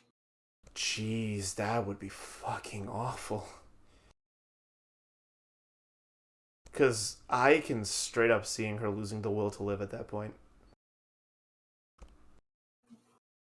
Well, Oh, so before we move on, there's another interesting thing from like a fight aspect that we didn't bring up.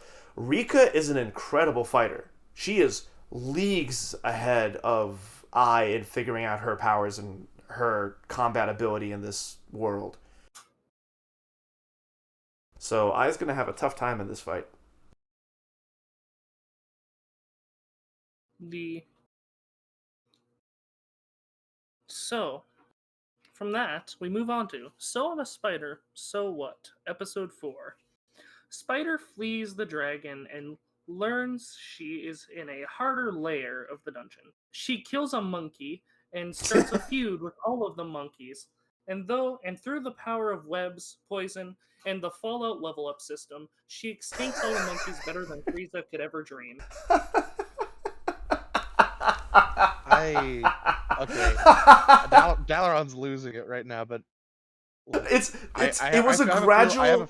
It was a gradual laugh because like the beginning is like return to monkey, which I don't even find that funny, and then the fucking Fallout level up system, and then the last bit with like kill the monkeys better than Frieza ever wished. It just got me. The show likes to do reference humor, so I get to do reference humor in my synopsis. Damn it! Keely, what were you saying? I have a feeling I know how everyone else feels, but I just continue to like this show more and more. I just love it. It's This fun. episode was so boring, and it didn't even give me anything pretty to look at. The monkey CG was awful. The CG's pretty bad.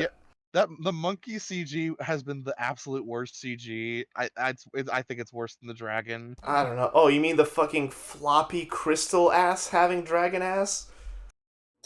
Yes. Look, I think the monkeys are worse than the dragon, especially like the evolved monkeys are even worse than the normal one. Yeah, this is the... Well, no, I think the evolved one looked better than the fucking regular monkey. But also, did you notice that the evolved monkeys are Balgarsts? Or Balgrests, or however you're supposed to pronounce it correctly? Yeah, I saw. That's a weird Balgrest. Usually a Balgrest is like, you know, a dog. It was fucking weird, but I don't know. I just really like this show. Hey, that's your right, man. A lot of fun. I also thought the CG was ugly, and we had so much cummy dumpy web sound effects this episode. Whoa. But I will... Yeah, that's right, cringe. All of you. You specifically. But, the jokes actually landed for the first time, I think, in this episode for me, when she was... You guys made me hate bears, and now you're gonna make me hate spiders. This is the show that makes me like laugh. It's not the one I come in for the most entertainment in terms of like quality. It's the one I come into for a good laugh. Horimiya is the show that makes me laugh. Jokes this episode? Yeah, in the beginning. Were there any jokes? In the beginning. There were not. I don't... What you classify as a joke, sir, is a crime. I mean, it's shouting humor. It's like screaming humor. Like if I yell it, it'll be funny. I have an issue with screaming humor for the same reason people criticize YouTubers that do screaming humor. It's not funny. Again, it's your right. The monkey CG was awful. The whole like confrontation with the monkeys was boring. Really? I thought it was cool. was boring. It's honestly at this point for me, the really bad CG is something that's just making me like it more. Okay. I see what's happening here for charm. Gilly. Also, speaking of CG, not CG, holy shit! Spider got like a third of its body bit off and was just gushing blood and gore.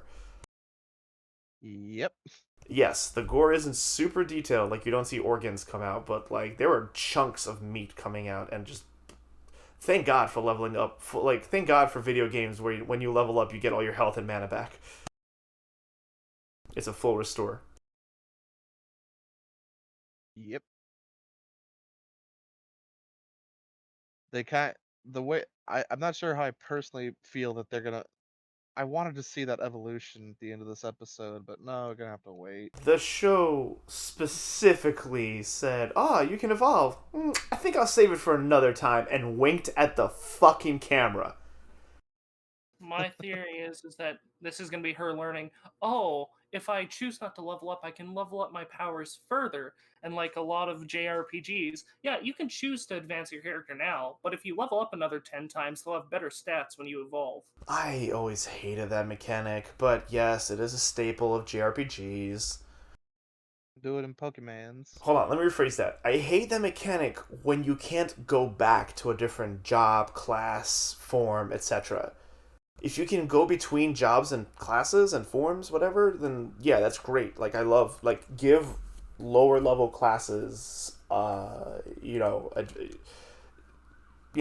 it's good mechanics. It's good balance. Like, okay, stay a weaker class, but you level up faster and you level up your skills faster and you can get other skills. Or go for the advanced class, which gives you better stats, but you level up slower. All that's cool.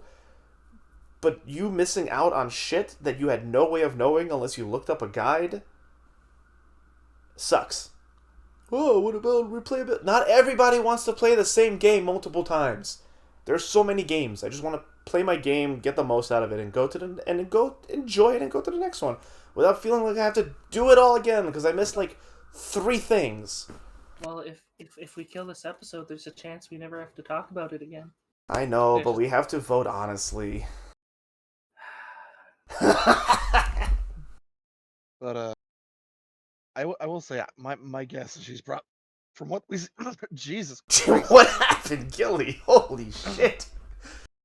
It is almost freezing in this house. I've got a cold. Oh no, I forgot about that. I'm sorry. You okay? Look away from the mic or mute. Well, I'll take this time with the mic to say, can't wait for another season of FMK Anime where 7 shows live to the end. I'm assuming that our spider's choice is gonna end up being the poison, though. Yeah, small poison. It feels more in line with what the kind of person this character is. I mean, she's making a small build, so I guess it makes sense. I say that with heavy quotation marks, by the way, because she doesn't know what the fuck she's doing. I don't know what the fuck I'm doing. Why am I here?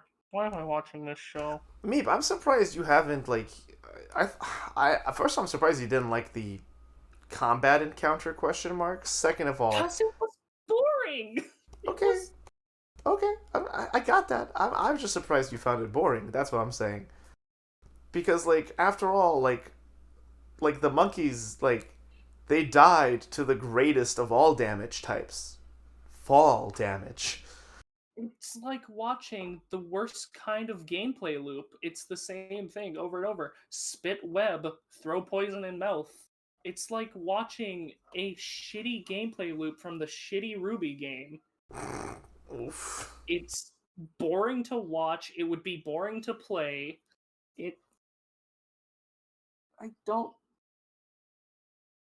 You sounded so sad just now. Because I'm coming to the realization that, like, 7 shows are gonna live to the end. No, probably not. Gilly, is there anything else you want to say, or do we hold up cards? That's what we said at the start of last season! I only have one other thing to say. Ooh, woo, cummy webs. Ugh. Wait, okay, Meep, go first. I said kill the show on that merit alone, but I know you're not going to. I can't believe it. I honestly, like, I was watching this episode and I'm like, fuck, I'm enjoying myself. God, I wasn't happy. I was not pleased that I was enjoying myself. I feel like you should go on a personal quest with introspection to figure out why you would like this episode. Because I like the siege. I like seeing the stupid little fucking spider overcome like 200 monkeys. I'm fucking the show. I can't believe it, but I really enjoy this episode. Like, high octane, crazy mob action won me over. I feel like she should have leveled up more, but that's not for me to decide. Basically, unfortunately, Meep, I thought it was really fun. And, like, most importantly, and I can't... Okay, go ahead. No, I was just saying, I can understand Ikebukuro. Do not insult Ikebukuro. Do not insult Ikebukuro Westgate Park by comparing it to this shit. This show is my fucking King's Raid, okay? Well, you know what? You lost your right to bully the King's Raid fans. Taking that away from you. No, you know why I haven't lost that? Because there were You know why I like this episode? Because there were none of the other characters that I give zero anything about. That just means it's gonna be an episode of only them next time. And it's going to fucking die. Also, we're getting another evolution, and I already talked about how I'm a sucker for evolution and form changes, so here we are. Play Pokemon. I actually don't find Pokemon. I'm done. Like I. But this isn't Pokemon, Meep. This is Digimon. Is this Digimon? I mean, Divergent Paths, yeah, but it's not as cool. It's not as cool as Digimon. Say what you want about Digimon, you know, like overwritten storylines and stupid, you know, kind of like world setting, but the evolution lines are fucking cool. Digimon are cool, man. Watch the Digimon reboot. Oh, wait, that's been out already? I know there's the movie, the OVAs. They rebooted the original a while back. I should give that a watch sometime. I wasn't even saying that to you. I was saying that to everybody. I'm going to Godfather the Spider, aka bring it to a nice fancy dinner, then shoot it in the back of the head. The opening gives me Overlord vibes. Song alone, not the visuals. The visuals I think are Don't you ugly. dare compare this to Overlord. Don't you dare. No, not season 1 Overlord. Like Overlord, like season 3 opening of Overlord. This kind of gave me vibes. I'm saying don't compare the show in general to Oh, Overlord. no. Overlord's actually a good show. Then why are you fucking this show? Because this episode was fun, Meep. It was cool. I like the fucking monkey mob. Meep, it's hard to argue when monkey. I don't even find that meme funny, yet here I am making it all the time. God damn it, internet culture. What's your vote, Gilly? I feel like you don't need to ask that because. But but formality. I'm gonna fuck this show. I just get a lot of enjoyment out of this. I actually completely forgot to bring up one of my favorite parts of this episode. The fucking the the poison high school. Oh my god, yes! I laughed at that. I did laugh at that. I kind of wish it stayed on the scene a little bit longer. How? My absolute favorite. Because a fucking spider wearing a delinquent's trench coat and a biker's, like, bandana, smoking an opium pipe, walking in like a fucking escort is funny, Meep. I never would have thought you would be one to enjoy Family Guy humor. I don't know how I feel about it. Because I'm right. I don't know how I feel about that statement. You're silent because I'm right, anyway. On one hand, I never understand all the hate for Family Guy. On the other hand, it's not... It's whatever. Middle of the road, moving on. I thought that scene was funny too, Gilly. Thank you for reminding me about it. I completely forgot to bring it up because it was one of my favorite parts of the episode. I never thought I'd be so happy to be toxic. That was also great. Speaking of toxicity, this is a show we gave a trigger warning for at the start. So, again, trigger warning for rape. Hold on. Oh. Okay, now go. Now that the still's up. Okay. Warning for rape, rape, cheating, and things of that sort. Musho Tensei, Jobless Reincarnation, Episode 4. In this episode, we learn Paul is scum, who when he was younger, he used to know the maid, but he sexually assaulted her and deflowered her in her sleep. And in the current day, he cheated on his wife with her, Lilia. Lilia and Zareth both have their babies, and Rudy gets a letter from Roxy, and sets out with a beast woman to earn he and Sophie's tuition to his school. And a couple of things I didn't touch on that, and something the anime skip that the manga does do. In the manga, before he sets out with the Beast Woman, Rudy does admit that he lied about Lilia to his parents. That was just something the anime completely skipped. That would have been better. That would have been better, but it wouldn't change the absolute dog shit that Paul is now. I never said that. I don't disagree. Just saying that would have been a nice bit of closure, because I thought that was really fucked up. For the viewers' sake who haven't seen this episode, Rudy to kind of keep his family together, and him being the not good person that, Rudy, God, I have so many mixed feelings about him now. Point is, he's not a great Mixed guy. feelings. He's not a great guy. He's trying. I think he's trying. Regardless, he made a lie that he heard Paul, his father, blackmail Lilia, the maid, to have sex with him, taking the blame off of the maid and letting her stay in this home where otherwise she and the baby, or at least the baby, would have probably died in a month-long winter trip back to a different village. Again, intention, I guess, is good. Yeah, no, intention is good, but the method, fuck. Yep, and another thing the anime skipped over in the manga, both both Paul and Zareth marry Lilia, and they become a poly couple. Oh! Again, that would have been better. Yeah, it's too bad the anime decided, hey, you know this interesting plotline that could be fun and interesting to explore? Fuck that, let's just make Paul scum. That sucks. I was so into it at the start of the episode. They're both pregnant. Oh, this is intrigue. Paul cheated. That's something I can buy. Then they drop the bombshell not even 5 minutes later. Oh yeah, he used to know Lilia, and he in the show's words, assaulted her and deflowered her while she was asleep at the academy, and then he ran away and didn't take any accountability for his actions. And then she apparently decided, hey, I'm going to be your maid at some point, because that's how sexual assault works. Listen, it's sexual assault is damaging and extremely difficult to go through, people, because anyone who says that sexual assault is just like bad sex has no idea what the fuck they're talking about. Mm-hmm. But there's no good situation here. The fact that they just said that and brushed over it and just moved on, I was very uncomfortable with. And then there was a second part in this episode that I was very uncomfortable with, but we'll get to that in a moment. Was it the one where she was saying, I'll raise my child to serve you, Lord Rudius? No, that's actually normal in medieval times. It's normal, but it still makes me feel uncomfortable. Oh, it's just because... hold on, I wrote this down.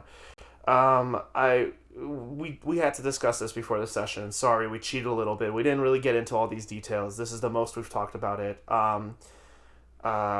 Where is it? Right. It is... I really don't like how the show brushed over it. I agree. I mean, the main character Rudy did call Paul scum, but like I feel like it wasn't driven home nearly as much as it should have been. But also, Rudy has... Yeah. Okay, he has room to talk, but not a lot. Rudy's way too fucking comfortable with it in general. Like, that's the thing that really made me uncomfortable. He literally... Well, I mean, there was literally a line where he said, I'm a 40-something-year-old man living on the streets. I'm about as scum as it gets. Yeah, like, Rudy knows that he's not a good... He has no illusions of grandeur or, like, moral superiority or self-righteousness, which is good, because if the show did that, I probably would have stopped watching the episode right there and then. And just auto-knifed it. I don't care. But it is implied that Lilia has feelings for Paul, and again, the show does also mention that with the pregnancy thing, she was the one who came onto him. Which, by the way... Hold on. Does she really? Yeah. It's implied that, at least this is the way I took it, it is implied that she specifically left her door open and bathed for him to see her, because she could have bathed away from the door sight, but she did it in a way because she was horny, because she kept hearing Paul and Zenith fucking all the time.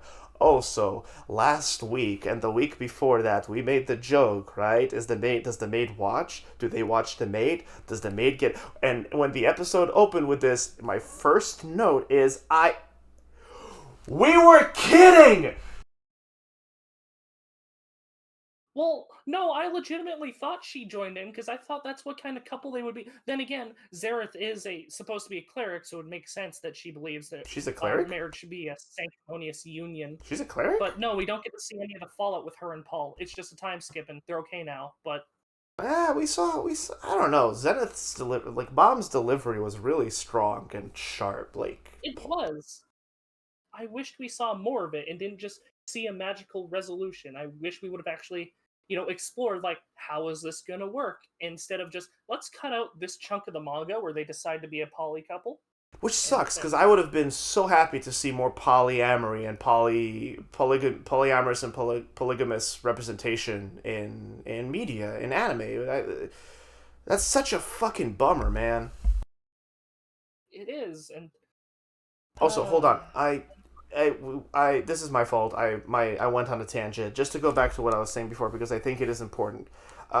Even if Lilia has feelings, emotions, and is into Paul, still no, because, and I said before, right? You're like, oh, I will raise my child to serve you, Lord Rudy.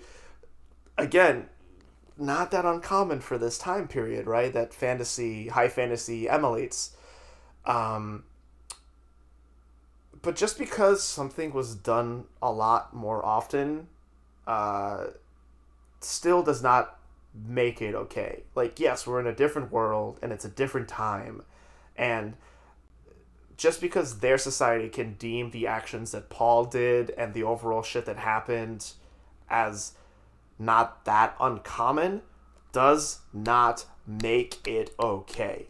At the end of the day, this show had their character openly sexually assault and potentially rape someone in their youth while they were asleep, which to me pretty much means rape. Unless things were pre-discussed, but then even then, that's really fucking messy. The worst part is that he's a character that the show wanted us to love and like, and still on a level tries to get us to love and like. It's impossible to do that now.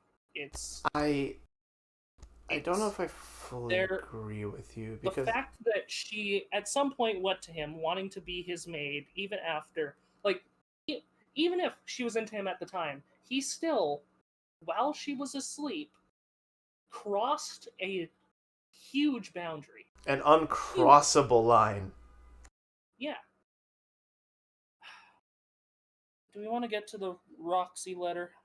In a minute. The only thing I have left to say on this matter personally, is that I don't think the show. How do I put this? I can't say the show does not want us to like Paul, but also the show is painfully honest about Paul's character. Even in the beginning, he was kind of a jock and kind of a douche, being yes, a man's role is to be strong, protect people, and be a womanizer. It took it too far. Sorry, go ahead. Yeah, no, I was just gonna say I found the best way to describe this show. The show is somebody's fetish. It's not mine. Because there's NTR, rape, and then last episode we can argue that Lolly was also involved. No, technically Shotokan / Lolly. But... No, that scene was not sexual with the bath. But the show kept saying Shotokan. I know, and you and Gilly both hated it, but it was a bad joke, but a joke. Anyway, Roxy lit a motherfucker on fire. Yeah. Oh, actually, hold on. The kid deserved it. Really quick, Gilly, apologies. Me and Meep went into this conversation there. Is there anything you want to add on to this, or shall we talk about fucking emulating a prince? Yeah, and get to the prince. Okay. Yeah. Kid deserved it. Kid deserved it. Kid sucks. He's awful. He's somehow worse than Rudy. I hated that letter because it was like, oh no, I won't tell my parents if you let me touch your butt. And it's like, why? We already have our main character. Stop, please. Yeah. I just was the Roxy letter the second moment you were wanting to talk about, or is that actually a different moment that I'm forgetting? No, the moment I wanted to talk about. So, I like this show at certain parts. I dislike this show at certain parts. I think the show is very pretty. That has not changed. The fireplace opening scene with the snowy outside and the fireplace with the crackling wood was really, really pretty. The mom continues to be the best character in my opinion.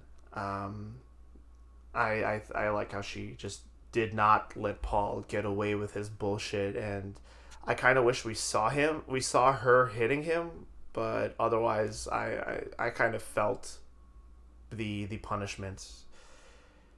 Sylphie is adorable, and I really like her relationship with Rudy, and I think Rudy's actually starting to understand what it's like to have a genuine connection with someone that he doesn't have to constantly think about, manipulating. Well, The thing that I hated the most in this episode was the fucking line, I will raise her to be my perfect wife. oh, I thought you were going to talk about the line Paul says, only choose one ass to chase. No, that's just... Yes, the people like that exist. There are dude bros that are fucking womanizing assholes. The line, I will raise her to be my perfect wife, is disgusting on so many levels Want to know what makes that worse? that Sylphie's like 7? That and the fact that their relationship right now is not a relationship, it's more codependency. At least that's the way I read into it, because with how Paul was like, "Hey, if I told you to stay away from Sophie for a while, would you?" And then he had to kick his kid's ass to get him to go because he knows that Rudy wouldn't go. Okay, It's codependency. It's not friendship. It's not love. It's codependency at this moment. so That's what makes it worse. I mm, I have to think about this. I will say this though, the fight was actually pretty cool at the end between Rudy and Paul when Rudy started weaving in the magic as his desperate attempts not to get just absolutely destroyed by his father. I thought that was pretty cool. You bring up an interesting point, Meep.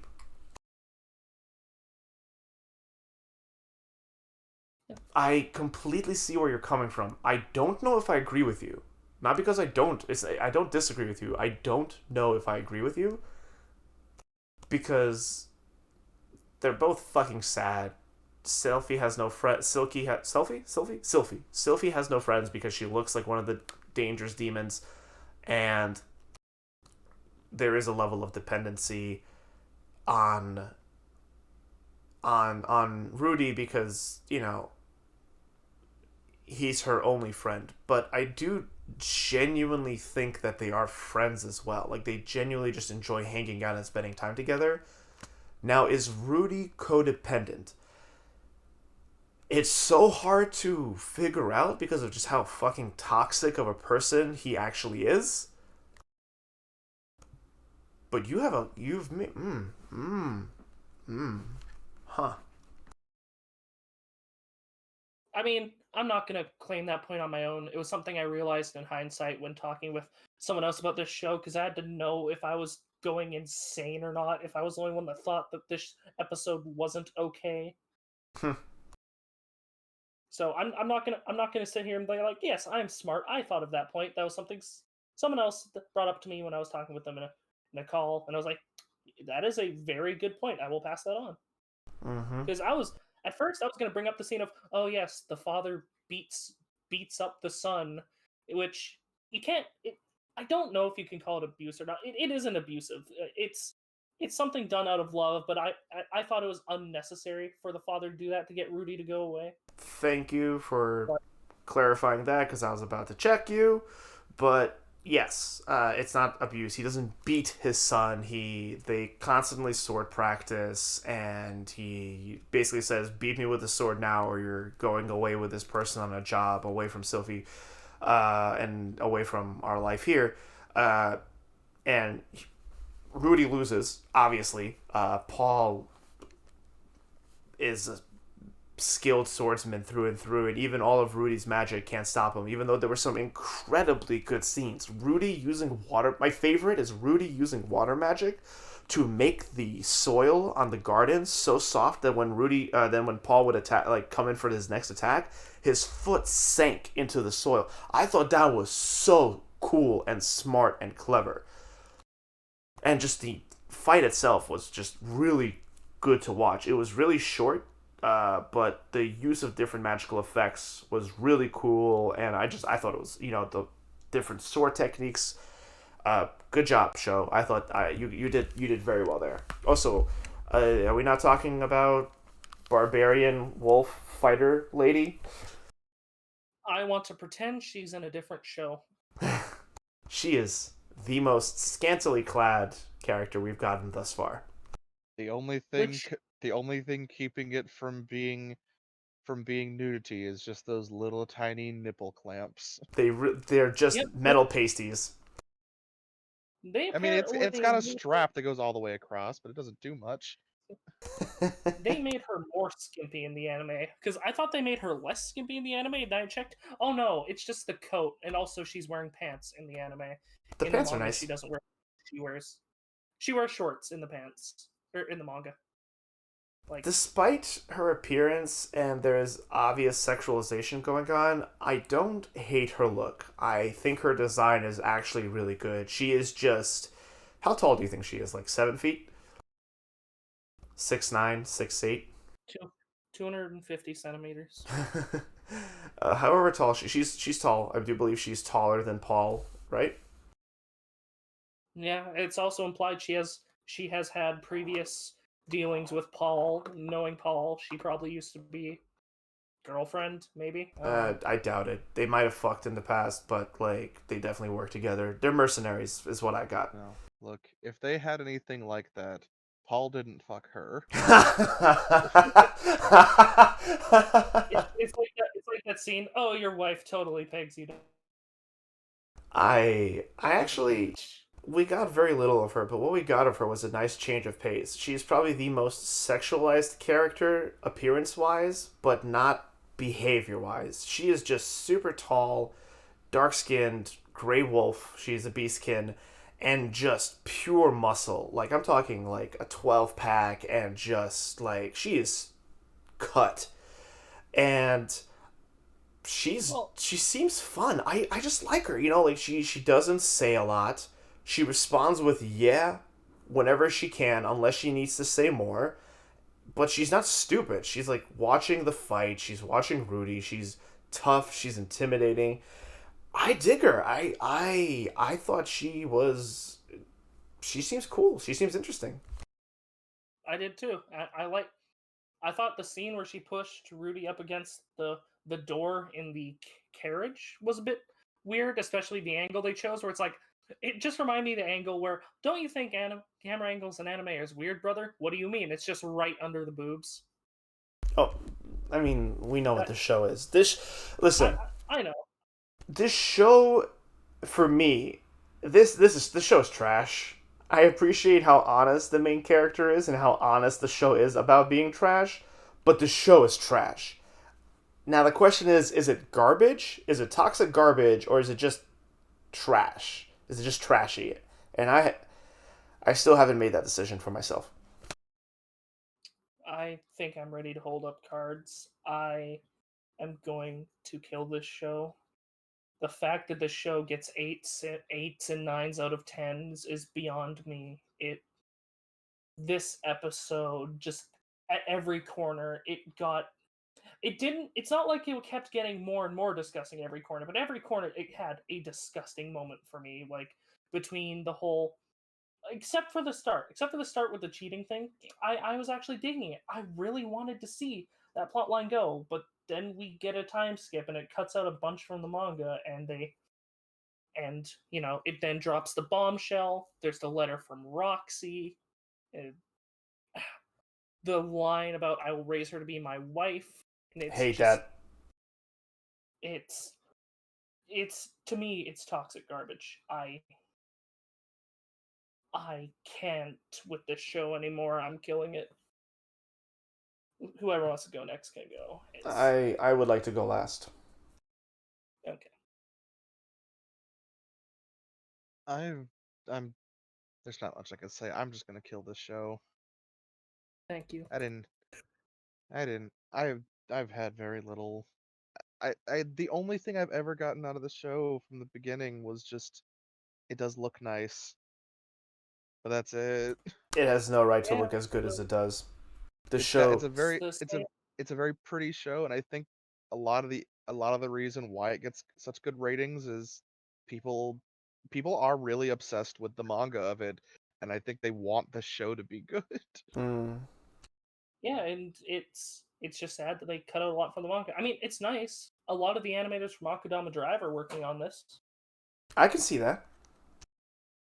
Think about it this way: the person that animated the Wolf Girl's boobs probably animated Brawler's pecs.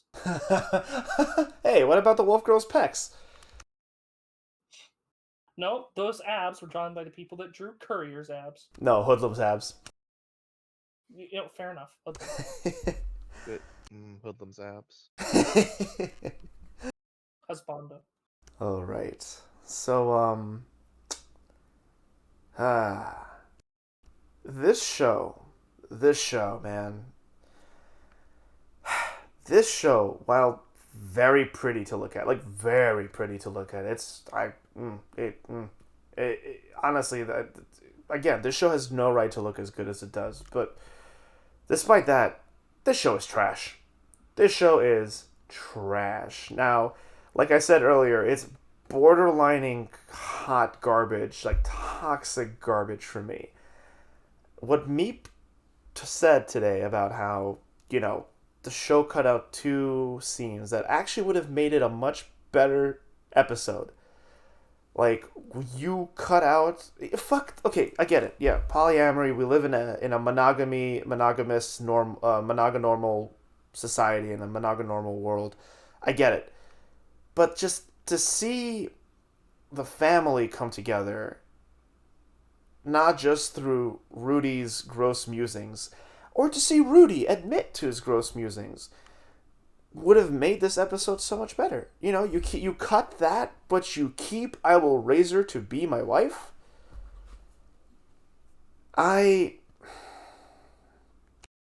Yeah, anyway, this show's borderlining garbage due to the toxic behaviors of both our main character and Paul. Pretty much the only 2 male characters. So, like, please show me someone who is a guy who isn't just a scumbag in this show, please. I know the main character is not supposed to be a hero, or even a good guy for the matter. I mean, the irony is that he isekai'd by throwing himself in front of a truck to save a girl. So, there are levels there's like peaking morality, there's like bits and pieces of morality that I'm just hoping that the show would give me more of. But, he is in fact, intended to be a selfish scumbag. I am really, really hoping that this show continues punishing him and pushing him in the direction of that will make him be a better person. If not, then this show goes from funny trash to toxic garbage in my book real fucking fast. Because while watching this, I just had to laugh, except for the parts that we talked about where I could not laugh because it was bad. We got we got sexy tough wolf lady. She seems really cool. Hopefully she's kicking Rudy's ass, but we're not gonna continue watching the show unless something gets. Damn it! I think I'm gonna change my vote. I don't know, man.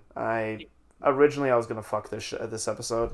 I'm not proud of it. This show is my fruit tart, basically. It is. I wanted to fuck this episode because of just where this show is going to go. Mute. I wanted to fuck the show because I just wanted to see where it'd go, and I want to see Rudy punished, and I want to see him be a better person, and I would just want to laugh at how ridiculously trashy it is at many parts. But After we talked about this, I can't in good faith fuck this episode. So this is a knife. I'm not having a good time. I had a good time when I was watching the show, but talking about it with you guys, I feel gross. Knife. Oh, sorry.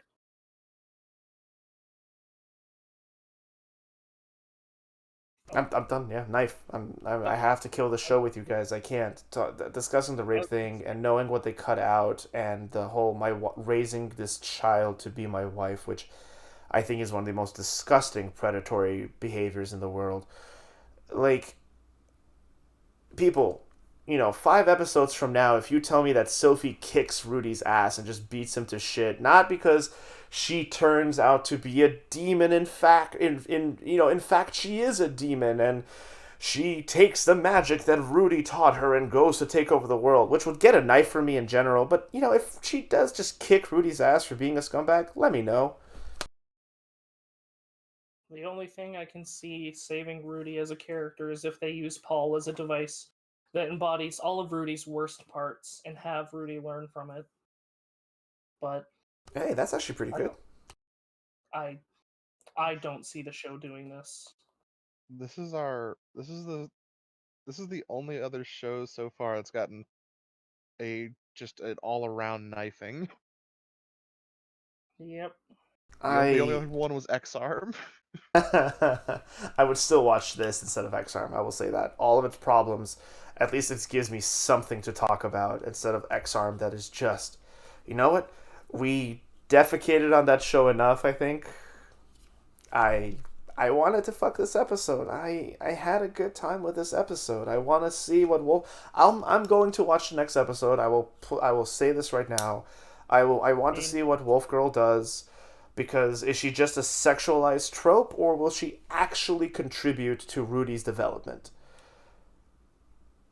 There's no shame in fucking this episode, Dalaran. You only get heavily judged by one of us, I think. No, it's the thing is though, I can't in good faith.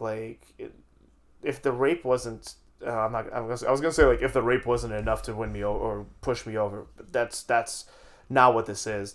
Sorry, did you say to win you over? Yeah. Clear his browser. I made a bad sentence and made it worse. Clear history. I hate NTR. I do not understand why the fuck it's so popular. And the whole rape thing is something I've talked about at great length as being something disgusting and just confusing to me. Okay, fucked up thing I learned about NTR. The NTR was originally made and designed for the person who's cheating pleasure. It's supposed to be pleasureful for the person who is the cheater, which makes it worse. And then yes, actually no, I do agree with that. Because the reason I hate NTR is because it's feel bad. It's literally the worst one of the worst kind of betrayals in life that we can experience as humans, as people, and it's a fetish. I don't understand. I try not to kink shame. I really do. There are many fetishes that aren't for me, and I'm just like, hey, you know what? Listen, it's for you. No one else gets hurt. Do it. I don't like it. Anyway, yeah, I wanted to fuck this episode because I enjoyed it. I had a good time with the parts that were good, but the whole grooming Sophie was already what put me on the fence. And us talking about how the show treated rape and how it could have done better, no, knife. I'm done. All right. Let's move on to another show. Wait, what's next? Fuck. Idoly Pride, episode 4. Makino adds a new girl to the group who can also see Mana. Ha, called it. She adds a new heir to the group while the group thinks she's dating Makino. The episode ends off with Makino asking Sakura to leave the group. So Mana is a ghost. Mana is a ghost. No way around it. She's a ghost. This show is not going to be dealing with grief in any way. I don't know. It's still dealing with grief, whether she's a ghost or not. You could just shut the fuck up about that. You're just wrong there. You okay, both. It's not going to be dealing with you grief both. On Makino's side. It's you not both. Going to be... Sorry. not going to be dealing with grief on Makino's side. Okay, let me put my cards on the table right now. Kotono is the worst main character this season. I absolutely do not like her. Kotono is the sister, right? Yes. Yeah, she's boring. I just want to take a moment to appreciate how you both were so extremely salty just now, but in different ways. That was great. Meep is so smugly salty, and Gilly is so like crunchy salty. It's great. I'm upset that I'm right. What do you mean smug? I'm upset.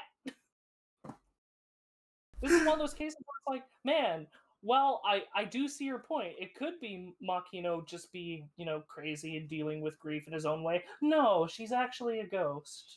I'm upset that I'm right. Yeah, I'm not happy about it either, my dude. I really hoped that Makino was just... damn it, it feels bad making this joke after I said it in Wonder Egg, but I hope Makino was just crazy. He was just imagining... I thought it would be really interesting if Makino was just, imagining Mana's ghost to help him grieve with her loss, her death, the loss of her and her death, and also, just be a successful idol manager. But nope, she's actually there. Also, May.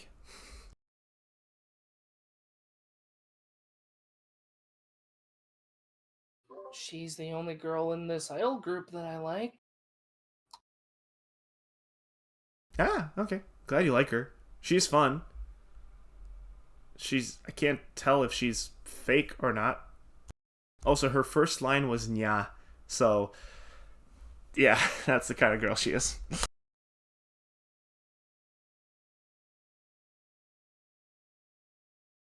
Where did they live? I can't remember who I was... Oh, go ahead. Sorry. No, go ahead. I was gonna say, I can't remember who it was I was talking to about this, but someone was talking to me. They're like, no, Mana could still just be a figment of his imagination. What if he's imagining May? And then I just went, so is he imagining all the girls acknowledging that May exists?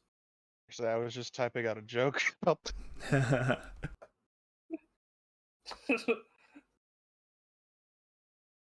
none of them are real. He's actually just living in an abandoned house, losing his mind. I'm gonna be... Also, for an idol anime, this doesn't have a lot of singing. I disagree. It doesn't. No. The one song. Okay, yes and no. So, like, ever since you pointed it out, Meep, yeah, I can't stop thinking just like, man, they are really getting a lot of mileage out of that one Mana song. Oh, boom, boom, boom. But like, I like that we have more. There's like we get more music. We get the other idol group, and the endings seem to be different each time, with a different idol group being the focus. And I don't know if these are real idols, like in the real world. But I love that about the show, that every ending is different, and each idol group has like this different animation or like slideshow. But it's a very pretty slideshow. I mean, Jobless has a different opening each time, but it has a different opening. Yeah, each time Jobless has its opening, it's involving the start of the episode. Like last time it was Rudy going through the forest. This time it was them preparing the house for winter and being all somber because the dad cheated on the mom. Oh, the title card. Yeah, I do like that too, but it's a little different. The opening is still the same each time, but here I really enjoy that each time they do a different what was the group called? I have it written down here somewhere. There's Liz Noir, and then there's the other forgettable group. Rude. Do you remember anything about them? I like their outfits. And I cannot remember what they wore. It was that forgettable to me. Aww. Very glittering gold and bright. Kind of like Greco, like kind of like Atlantean and like Greek in like style, but like Idoly, obviously. maybe. I don't know. Wait, no, yeah, no, it was more. Never mind. I am misremembering it. Yeah, it was like more angelic. Gilly's right. Yeah. So I remember the gold. There was a lot of gold. There was a lot of gold. The does anyone else hate the subplot of everyone thinks Makino is dating the new girl? Anyone No, else not like I thought that was funny. Honestly, you like. are? I'm just no. Ah. You are what's wrong here. I honestly like I laughed out loud from the different reactions each of the girls had to like when they like thought that May's going like first of all when they realized the only place she could be going is Makino's room dressed in her pajamas, and then everyone when they were like suspecting Makino and May to be fucking, like everyone had a different reaction. Like there was that one girl main character's friend, the redhead girl, who was like genuinely excited for May getting laid. Like she was just standing there like horny, and I thought it was funny. She was just like, "It's." Aren't they in high school? And isn't Makino like he was in high school when Mana was? Meep, you had so much noise coming from you, my dude. I can't do anything about.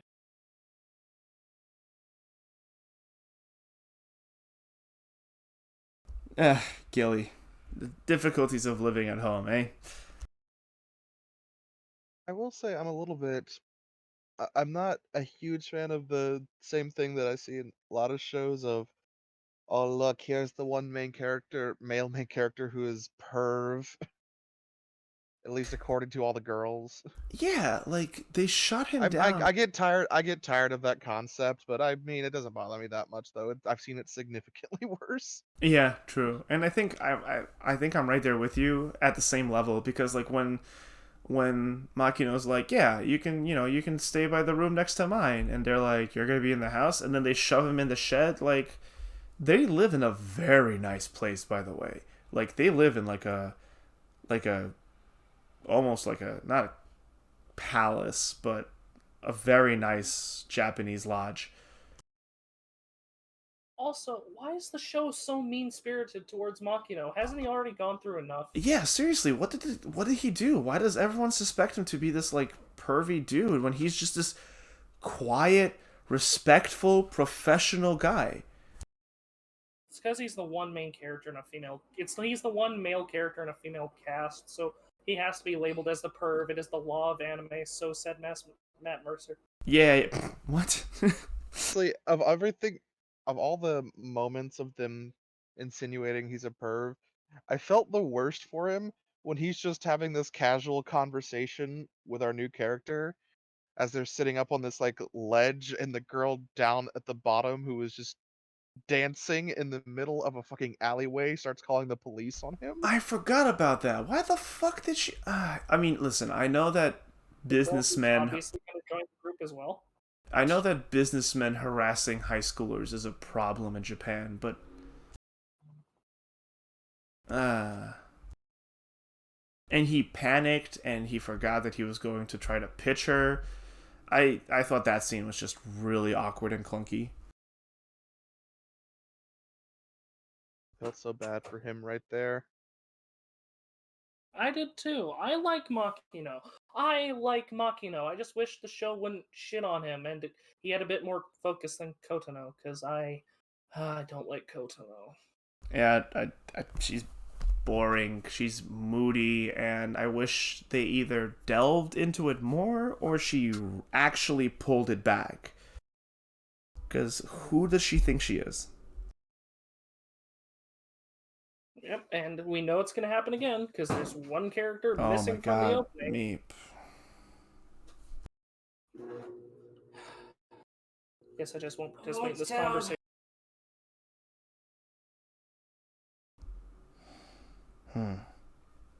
Alright, folks, we're going to try to keep it to our Monday times when we can get you a more smoother listening experience. Anyway. Well, we aren't on Monday, are we? what I said was that And we know it's going to happen at least one more time with her because there's one character missing from the opening, and guess who that character is? Oh, is it Sakura? Nope, it's the girl that called the cops on him. Oh, from the group. From the group. Okay, yeah. Yeah. Also, what the fuck was up with that cliffhanger? Like, Sakura, you poor baby. Like, Makino, what the fuck? It's gonna open because it went with him going, follow your heart more, and I'm sure he's gonna go, I want you to leave the group and become its leader. I'm sure that's what it's gonna be because he said he was debating between making her or Kotono the leader, and then she goes, oh, follow your heart, and I'm sure it's gonna be something like, yeah, no, you're gonna leave and become the leader. Yeah, you're probably right. Or, maybe make her go solo? Question mark? Join another group? Honestly, the cliffhanger just made me upset. Yeah. It's like the previous scene made it basically cemented that, yeah, no, he's not actually going to ask her to leave the group. Why would he? After he said, yeah, no, I think she's good enough to be a leader. It feels like May is replacing her. Sorry, Gilly, go on. Yeah, it does. No, I was done talking. It was just I have so many issues with this show. I can't forgive any of them because at the end of the day, all of them contribute to me either being upset at points or bored at points. Okay, well, I mean, hey, we all experience these shows differently, which is why we're doing this show. Also, like, speaking of Sakura, does she have a heart condition? Because it's, like, implied that she has, like, a scar on her chest, and I really can't think of anything else, because if she does, this show's about to make me feel really bad for teasing her about the whole I do what my Doki Doki heart says. All the jokes I did, I'll feel really, really guilty about teasing her about them. Well, it's funny because when that scene started, I actually thought May was going to make a comment about her breast size, and I was like, no, please don't just be Fruit Tart too. Oh, okay, thank God. I mean, May has quite the figure, and this show is not really shy about accentualizing it because some of the angles really show off that May is an attractive girl. Yeah, and fair enough. I can't fault the show for it because Nakafuji was my favorite side character of Adachi. So if I faulted the show for it, I'd just be a giant hypocrite now, wouldn't I? Now, wouldn't it? Gilly, what did you think of this episode? Because me and Meep keep running away with talks. I enjoyed it.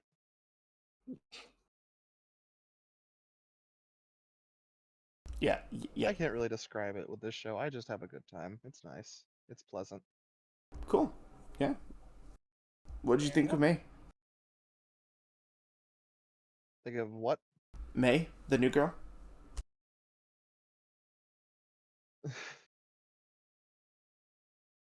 I didn't need another character talking to the ghost. You did or you did not? Didn't. Yeah. I didn't need another character talking to the ghost. I There was can't. so little of the ghost There was so little of the ghost previously in like the last episode. There was so little, and I was okay with that. I'm okay with this popping around every once in a while, just as long as it doesn't become something constant. And it And still now wasn't it's the B too plot. heavy this episode. It still wasn't as heavy as it could have been this episode, but it was a lot heavier. I still don't understand what Ghost Mana is supposed to be here for. She doesn't. Does she really add anything to the show other than making the casual, snarky remark to, "Oh, haha, Makino, you're a pervert"? Because he also needs a ghost mocking him as well, I guess. Yeah, Mana should be nicer to Makino in general, and but I don't like. Everyone should be nicer to him. He's a good boy. Except for Sakura, unless he does a nice thing at next episode's opening. Like, Her up for ice cream. what if this show goes super dark and Makino tries to fire Sakura and she just has a fucking heart attack right there and then? That this is gonna sound horrible, just from the sheer absurdity, and if it plays out in the way my mind is thinking it would play out in, I would probably laugh. Just because of the fucking sheer over-the-topness of it? Just, you're fired. It's just like a Family Guy character having a heart attack. Like, that's how I'm imagining it. It's just like when the old lady in Family Guy has a heart attack. Sakura dies, has a heart attack, dies. Mana possesses her body. Oh my... Oh no. Gilly, she has Mana's voice. That would actually work. I hate. Can we hold up cards already? Hold, yeah, yeah, we've discussed pretty much everything I wanted to say. I'm gonna give a call to Bill Murray, Dan Aykroyd. The other Ghostbuster is dead, right? Wow, Mape. Oh Rude. wait, no, there was two other ones. It's been so long since I saw Ghostbusters. Yeah, but you know, a person died, man. Wait, no, I didn't mean one of the actors. I meant one of the characters. Oh, okay, never mind. Are one of the actors dead? Did I miss something? I don't know. They're getting old. So when you said like, I don't know, the other Ghostbusters dead, I'm like, jeez. Well, either way, I think I only need two Ghostbusters here. I'm gonna call Bill Murray and Dan Aykroyd, and we're gonna bring Mana into. We're gonna cross the streams to put Mana down, and then the show is gonna die. I'm gonna kill it. Also, Gilly, really quick before you vote, where I thought you were going to say is that Sakura has a heart attack, dies, and now Makino has two ghosts. Yes, the start of Makino's ghost harem. Damn it, Gilly, you were supposed to fight the dark side, not join it. Gilly really is Anakin, isn't he?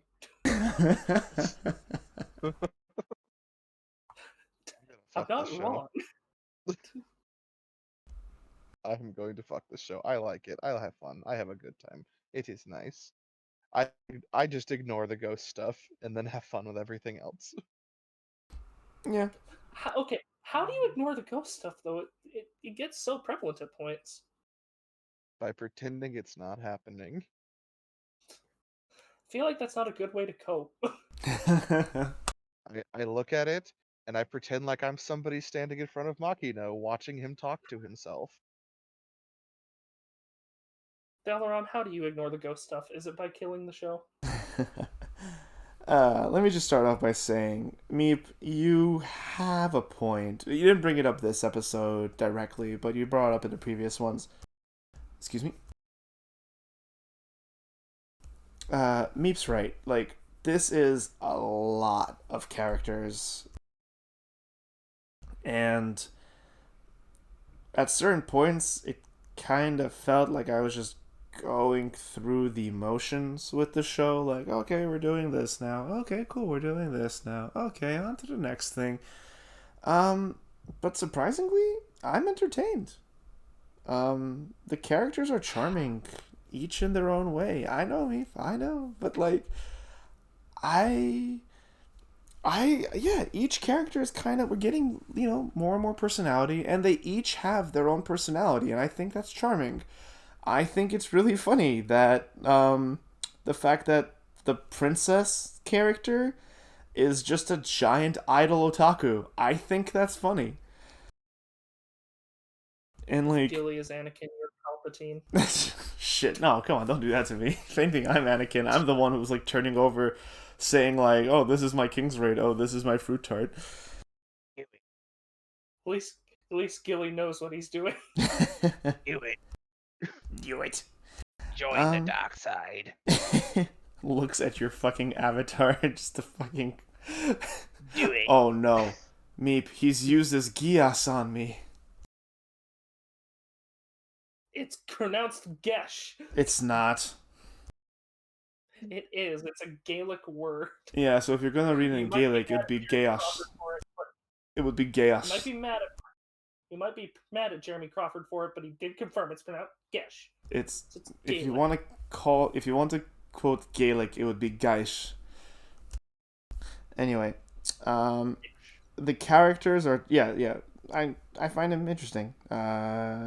It comes through each of like the line, like each. I don't know. I like seeing the dialogue because I get to see their personalities shine through in each one throughout this episode. I chuckled a few times, and I'm like I said before. I'm loving that the endings might be different each time. Like yes, they might overuse. No, they are overusing Mana's song, but the fact that each ending has a different song by a different idol group that was introduced in each episode is a really, really, really nice touch. I really don't know where they're going with the whole Mana's an actual ghost and her relationship with May. I guess Makino isn't crazy after all. I guess I'll just have to wait and see where they're gonna take this B plot because I'm still fucking this show.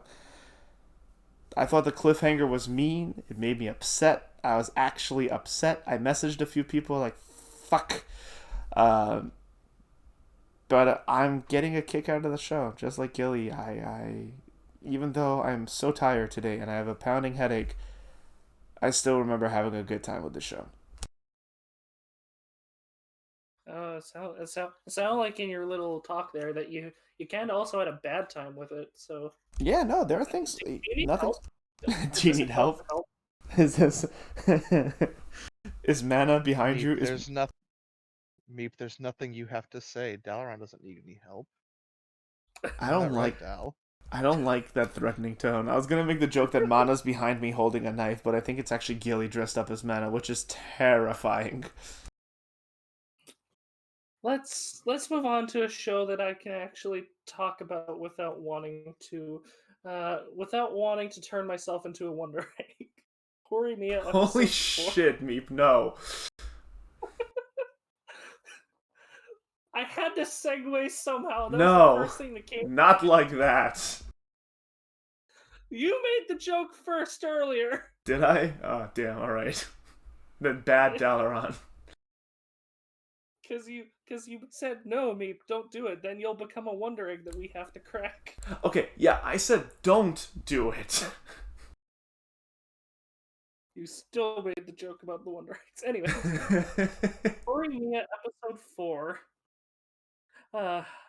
Toru helps out the secretary of the council, who seems to take a liking to him. Miyamura introduces Hori to a friend he knew from middle school, and Hori catches a fever, causing Miyamura to come over and take care of her, and he confesses her love for her. His love for her. Yes. No, he tells Hori how much Hori loves herself. I mean, well, actually, since you brought that up, we might as well start off with the sad times, right? Well, I was just gonna say, I feel so mean whenever I say Hori's name. Because so mean. Because put more. So you pronounce Hori with a W from right? That's what you're referring to.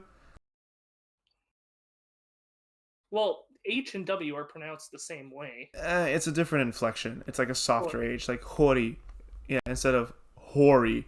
Maybe it's the O because it's Hori, but yeah, I don't know. I feel the same way about it. It's the reason why I changed one of my characters' like wife from Hora Chi, because it just people kept making like, oh, Hora Chi, and I'm like, yeah, okay, we're done. We're changing this. Oh, all right, you're done. Kicks them out of the campaign. But yeah, I have a question. Who gave this show the God's damned right to make me cry in the last 5 minutes? Same. I cried like a little bitch. It's not a bitch. I love this Everyone show. cries. This is my show. I love it. I so defensive of it. not defensive. To me, it felt like Killy was like going into like a cuddling fetal position, holding the show, like the DVD of the show. Protecting it, yeah. Okay, I see. So like someone's gonna kneecap you for enjoying it. I will hurt anyone that tries to take my show from me. We finally. Listen, Go ahead. I was just gonna say I'm loving it too. It made me cry. Yeah, like yeah. a little fish. It's alright, man. We all cry. I said fish. Fish can cry. Can fish cry? I don't think so. Yeah. The water coming off of them could be tears when you take them out of the water. Is water wet? Anyway. No. We Yes. finally, I baited you and I'm not taking your counterbait. We finally, at the very end of the episode, which is a very good episode, we finally get to see the emotional payoff, or not even payoff, payload of Hori's lifestyle, of her just feeling utterly alone and abandoned by her mother. Hori is a good daughter. She's an incredible daughter, and I think she loves her mother, but she has taken on so much from such a young age, and we finally,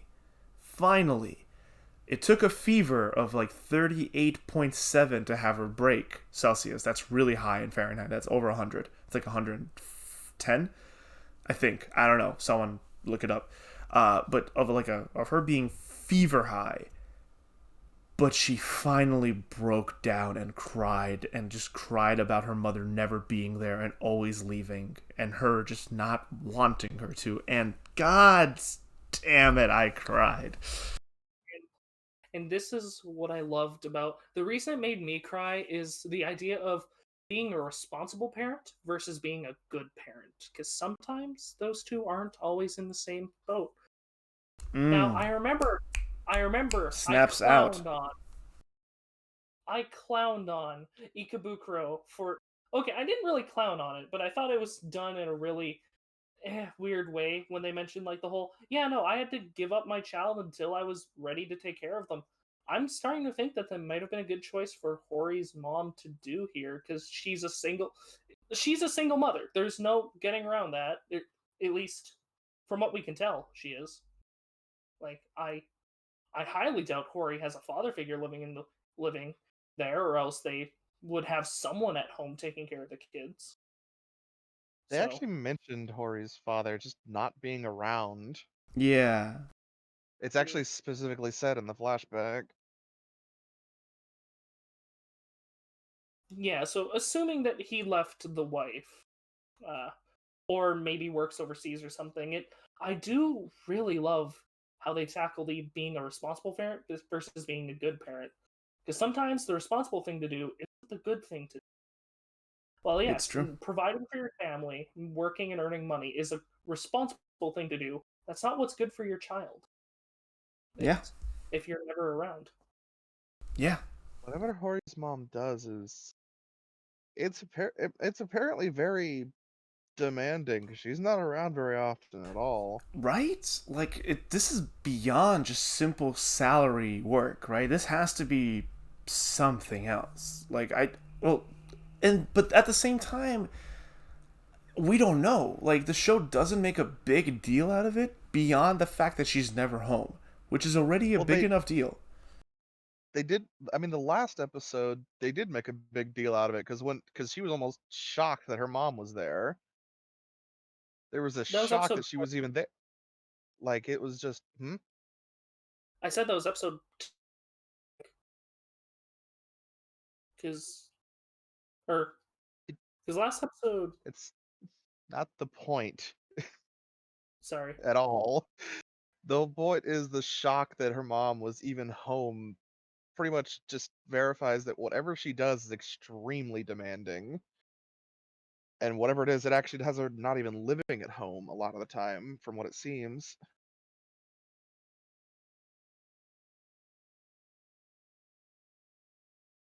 And then it just brings it back in this episode with her not being able to be there when Hori was sick.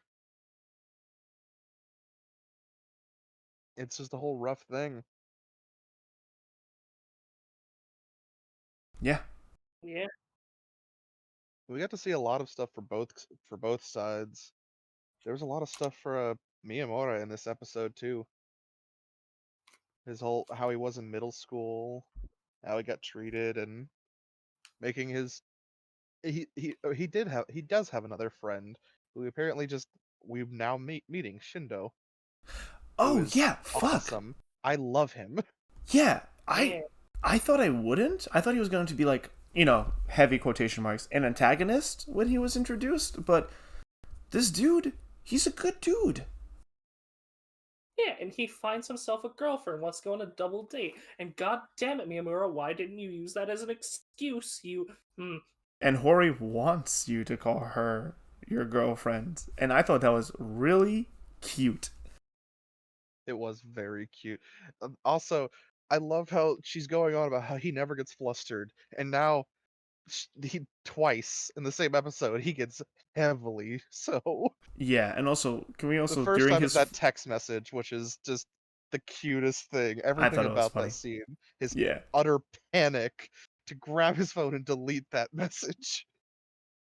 And then call him just to say piss off before I can go. Yeah, it was great. I have a screen cap of the piss off. It's awesome. Also, I Miyamura has no right to be so hot when he gets flustered. Like, holy shit. I mean, yes, his tie was undone and his shirt was unbuttoned, but like, my god, he is just a dream for anyone who finds males and male physiology attractive. also the He is show he's very handsome. yeah. The show is pushing a new ship with Toru and green-haired girl. I think that's I'm cute. happy about that.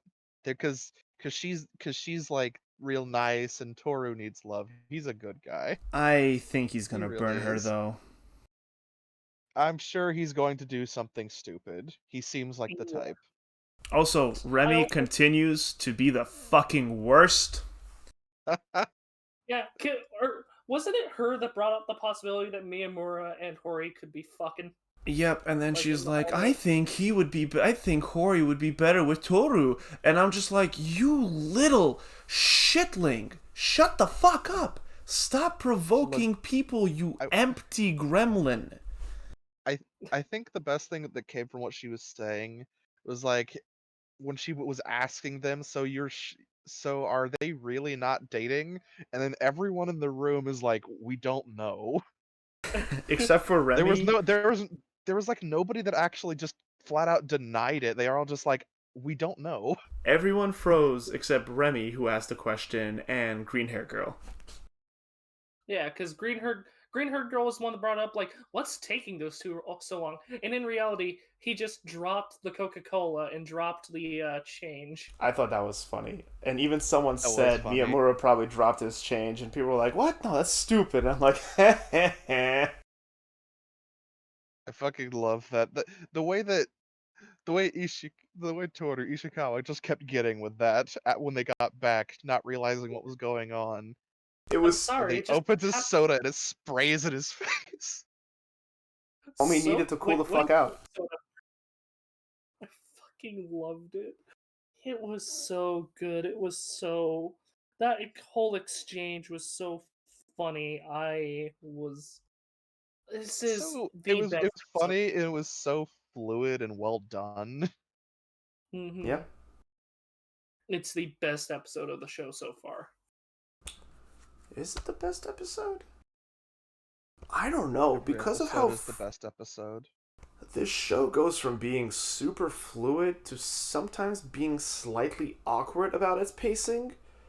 But because of the way its overall design, its formula, like, each episode is 2 or 3 stories in themselves that kind of loosely interconnect, and then we got the core of Hori and Miyamura. Honestly, it really just... each episode just kind of rolls over in my head every time I'm watching it. It's just like it almost don't feel like episodes.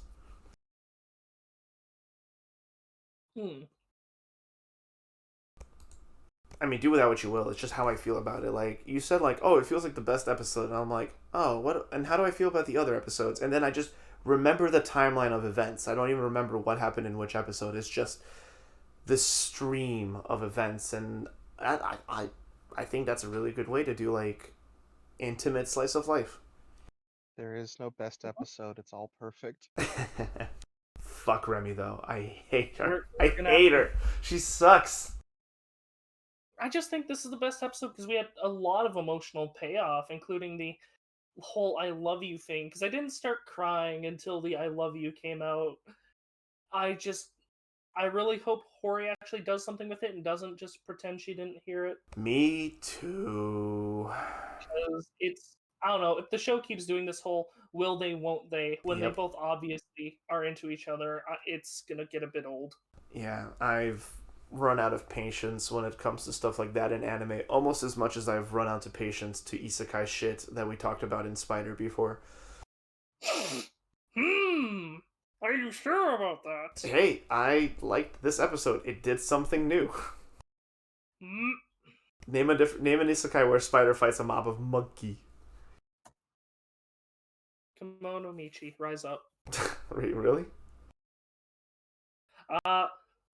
They're not a spider, but a person fights a mob of monkeys. Damn it! Fuck. All right. Well, hold on. I might. I'm not gonna retract my vote because I did enjoy the Monomichi is episode. actually a really good isekai. It's a really good comedy. Watch that, and you will hate Spider. All right. Well, might have to give it a look through sometime.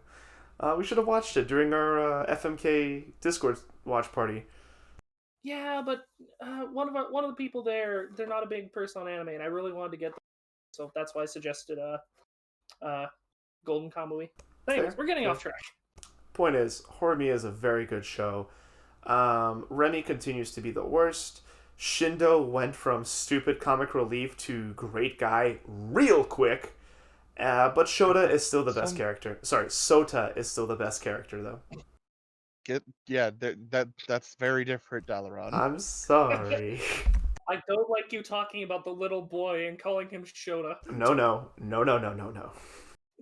I don't like Dalaran, we have to have a talk after this. I'm tired. My brain fuck up 3 times today. We have to have a long talk, Dalaran, in this concealed room with that mirrored glass on the back, and some cameras. Guys, don't microphone. bully me today. My head hurts. Listen, if I can get bullied, you can get bullied. No, that's fair. That's fair. Also, this isn't bullying. This is bullying. Don't bully. But no, Shindo is fucking awesome, and I do love that Miyamura just keeps slapping the shit out of him, and he's just smiling. Yeah. Which is just an indication for me. It's like, oh, this is just normal for them. Yeah, I guess Hori and Miyamura are a good couple because they'll just beat each other up in bed and like it. I don't want to think about that. Again, they're both very physically violent people, and I don't find that funny. Hori likes to be spanked. Impact play is different from anyway. Now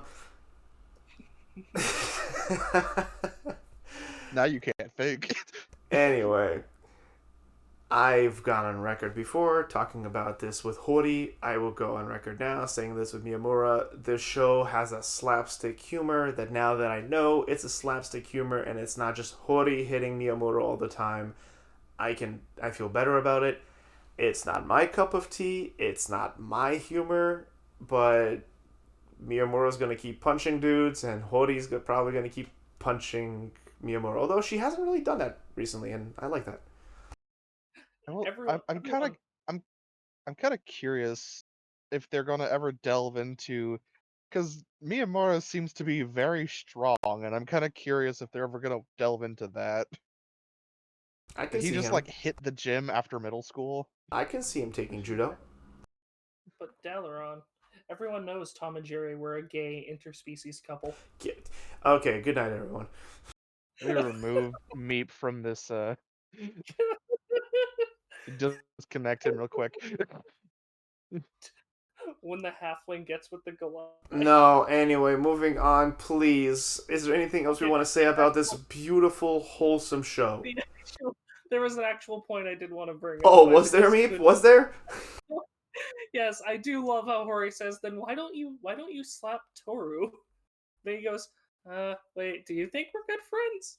Yeah, I mean, Miyamura. Just look at his photo in this beautiful little thing. He's a fucking sad boy. Miyamura doesn't seem to understand friendships very well, which is very depressing to think about. He's traumatized, my dude. They're so foreign to him. He's traumatized. I cried on stream last week talking about this. he's been made to feel so alone, so ostracized by his peers that he can't believe that people actually want to be with him, to have him in his life, in their lives.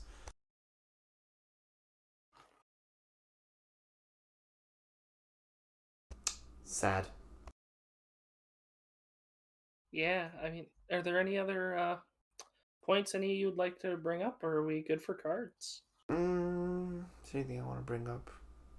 Toto's an interesting character. He's an interesting like primary character, not main character, but he's like a primary secondary or primary support. There we go, primary support character. I like the stuff he does. He's nice. He's a good character. He's a good friend to Miyamura, even if Miyamura can't see it. Yeah. Like, I They're personally bros. It's don't like nice. him. Like, I'm just not that big of a fan. But I like the character, and I like that. I like his position and function in the show. President is kind of a lout. I'm not a fan of him at all. Remy sucks. Green Girl's pretty cool. We're getting more Yuki. I want more Yuki. And I'm fucking the show. Man, this show's great. We keep saying it because it's true. I started off hoping for this show to be like this. I kind of hoped it was like about the different characters, but like different couples and different pairings and love triangles. And I expected something way different coming into this show. And you guys will probably remember this. Like when we first started watching, I was like, oh man, it's about just this one couple. Bummer. I was hoping for like a whole bunch of different dynamics. But at the end, I guess it kind of is about like different groups and dynamics and pairs and stuff like that. But the strong focus on Hori and Miyamura's relationship allows for the rest of the cast to kind of come and go smoothly. And it feels natural. Very rarely does the pacing feel choppy, and that's usually due to the passing of time, not the characters themselves. Anyway, it's really good. I love the humor, and it gives me good feels. There's some solid, real feels in this show, and overall, I'm really enjoying it. This is one of the shows I really look forward to watching every week. Fuck. Yeah, I'm gonna fuck this show too. It's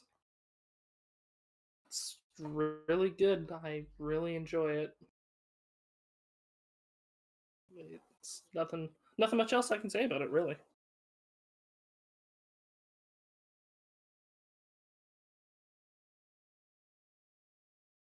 Gillywad 3000, please respond. Please come in, Gillywad 3000. Fatal system error. Oh shit, no, fucking me, hit the button. No. Oh fuck. I absolutely love this show. It's this and Sk8 every time. This is what I look forward to every week. More than anything. And I cannot pick I can't even decide which one I like more. Because they Well, both are so good. as with what happened So last season, for me at least, I'm sure it'll come down to a small margin. I'm definitely gonna fuck this show. I said this before we talked a little bit because I checked into it. This show is almost following a 1-for-1 chapter to episode ratio, and it means this show is going to run for a very long time as long as the ratings keep. Honestly, if the ratings for this don't keep, I don't know what people are doing. Like, no offense. Like, everyone's entitled to their own taste, but this show is so, like, objectively good. The manga is still ongoing, and it's at, like, 120 something, if I remember correctly. And this is almost following a 1-for-1 with chapter to episode, because I think technically the episodes are only one episode has encountered 2 chapters, and it was the first. So there's so much this show. Unless they start like trying to pack more into each episode, it's really good. I honestly And hope it's it going does. to be running for a while. I'm At least excited, at the man. pace it's going now. The thing about shows like this, though, that have us this excited, the higher your excitement is, the higher your expectations. Even if you don't know what you're expecting, you expect to keep feeling this elation, this excitement about a show. And that unfortunately makes you more prone to disappointment. And I really, really, really hope this show doesn't drop the ball, because if Sk8 drops the Dalaran, why? ball, hmm? Look, Dalaran, why do you have to just sit here and describe the reason why I choose not to be excited about most things in life?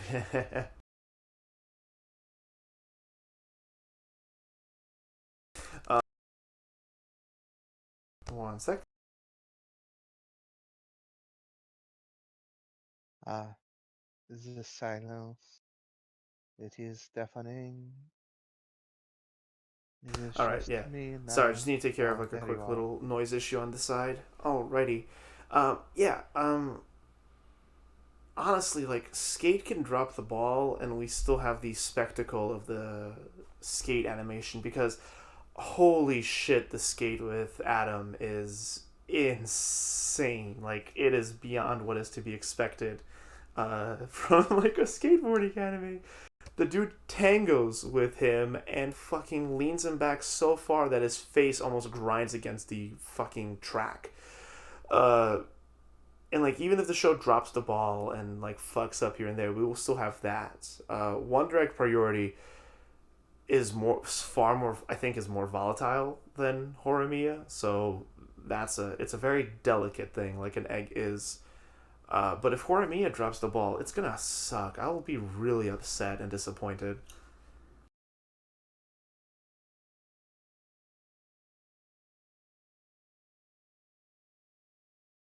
Hello? Look, from what I've checked with what I've checked in with the manga, I don't think we will. It's being very faithful, and the manga is just so good. Apparently, although I will say apparently one of the popular chapters is what we just encountered. The one just now, like this episode. Uh, yeah, the episode where Hori's sick is actually one of the best rated chapters. Nice. It's a good episode. It's a really good. It's a, I think it's because it's marked as a turning point in their relationship, Mm. and people really like that. The thing That is, though, that with that that point that marks like where things either might or will change depending on what's gonna happen next. okay, I see. Yeah, no, I'm a little apprehensive about this being such a long running series, for all the wrong reasons, by the way. Like, I'm not like, this is not a reflection of the show. This is just a reflection of anime, I guess. If anything, me, or if nothing else, me. I worry that because it's so running, they'll either hold out the whole will they, won't they for much longer than it needs to be, or potentially even worse, they get together and then they break up, and that's gonna hurt. But at least that's storytelling, you know? At least that's storytelling.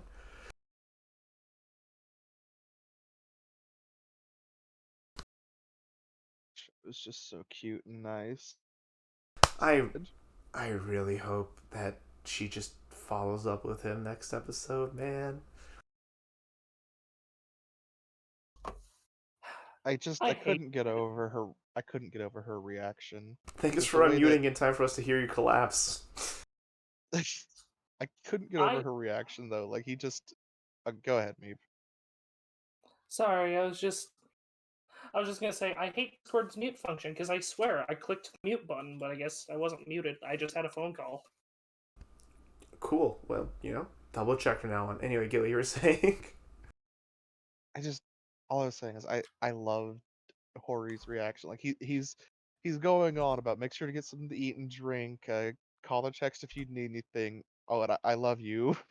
No, Just more fucking so than leave. I love you. No, it's sandwiched in between all of Yeah, those. yeah, he's just I'm in like, love with you. yeah, exactly. I'm in love with you, which is, in my general understanding in the English language, It's a very different it's a very different reasoning. I love yes. you can said between people that you care about, but I am in love with you is indication of romantic interest Exactly. Like and what much more. to me, it's always been. It's a different connotation. Mm-hmm. Exactly. To me, it's always been like I love I love easily. I fall in love hard. Hard joke. Um, uh, love is like when you care about someone. They're important in your life. They are a presence in your life, and you have a genuine care for their well being and existence and presence and continued presence in your life. Being in love with someone is that that deep love that wanting someone to be a constant part of your life, intertwining your lives together, that kind of, I don't want to say it's not obsessive, definitely not obsessive, this preoccupying Loving. preoccupying person, entity, relationship. Hmm. Oh. True. It's a good show. I don't know. There's the way he just sandwiched it into all this, as she quoted, boring stuff, Yeah. and then just her reaction of just the second she heard him leave, the way she jolted up, like, "Am I having a fever dream?" Her fever broke because of what he said. She's like, "Was that fucking real?" I Honestly, loved it. It was so good. I could never do what Miyamura did. Tell someone I'm in love with them and then just walk out the door. Like, what the fuck?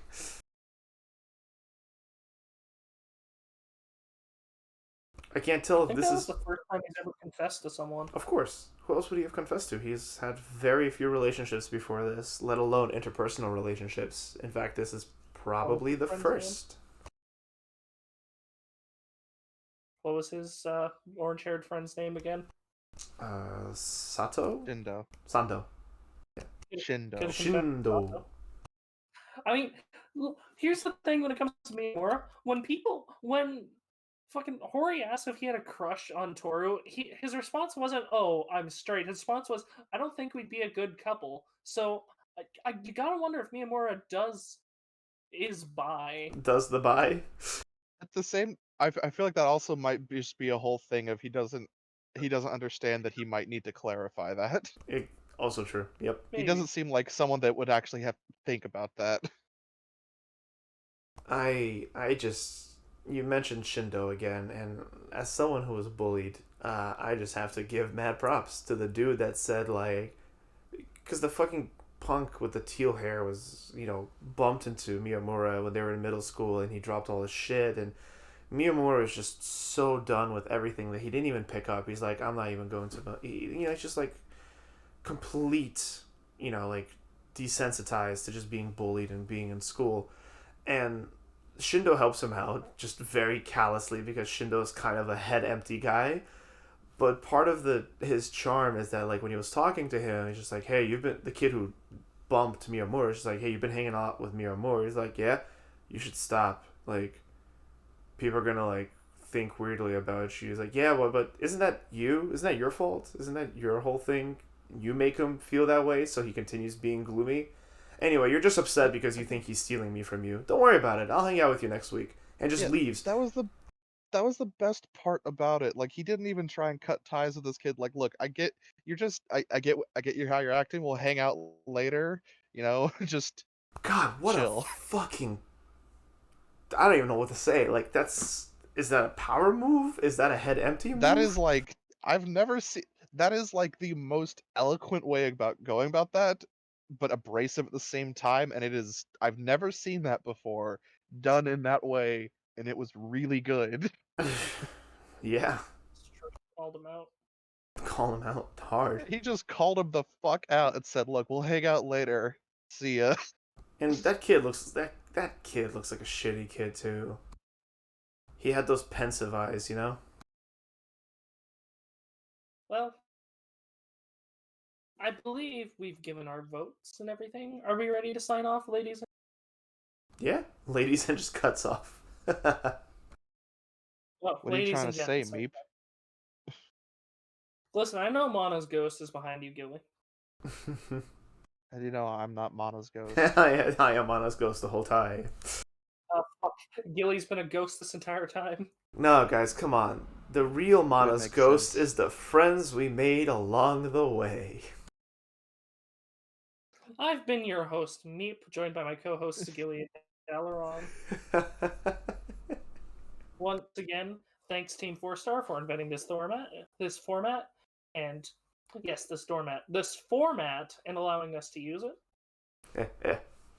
I make a decent doormat. Yeah. And once again, shout out to Death to Reality who did our lovely banner. And keep an eye on the streams. You might see little things and little things change and move around as we go on. But yeah, no. Check them out on Twitter. Almost said Twitch again. Twitter at Death to Reality for a Twitcher. 3 for an E in reality. Yeah. I've been Dalaron. Dalaron Quest, twitch.tv/Dalaron Quest, DALARON Quest. If you're ever looking to catch us live, join the Discord. The link should be in the doobly-doo. And I really don't have much to plug. I have been very tired, and my head has been pounding this whole time. I thank you all for sticking with us. I have a voice reel. Please check it out. Give me feedback. I want to become better. But regardless, thanks guys, this was fun. This was fun, wasn't it? You actually made me change my vote on a show. I don't regret it, I'm just surprised. Did we talk about what died? Oh yeah, what died? Musho Tensai, Jobless Reincarnation, shot today. He was walking down the street, and a man named all he was named on Reddit is Eat Potatoes 42 came, hit him in the knee, and put one in the back of his head, stole all of his GME stocks, and then ran away. Potato in my ass. Anyway. Gilly, anything you want to plug? Jobless Reincarnation is dead. Jobless Reincarnation is Glad it dead. is. Its choices... I think all of us are happy it's dead. Yep. I will probably argue for it as pretty a show by the end of this, but that does not mean I liked it. Yeah, I'd give it a nomination. I don't know if I'd give it the show though. Oh, of all the ones we hear, I'd give it to it. It is beautiful. Man, if only it was a better story. What about Sk8? Sk8 is gorgeous for different reasons. I I know where to weigh my arguments. Horny. I know where to lean my arguments into. Alright, boyos. Shall we call it a session? Yes. Awesome. I have been Gil E. Thank you, Gil E. And thank you all for joining us once again for another episode of FMK Anime. This winter season has turned out to be rather interesting, and I look forward to next week, because, let's see where it goes. We're going to have Meep suffer more idols. This is the goal. It's just more Moe and idols for Meep. He has to suffer more One day- idols and more day. Spider. No, I think we all have to suffer more Spider. Yes, Meep, I I like believe you Spider. had one last threat for me before we call it a session. I was gonna say, one day, one of the shows will do something that you really hates, and it will die, and I will be happy. Fuck, he hit us with the wholesome. Quick, scatter. Bye, everyone.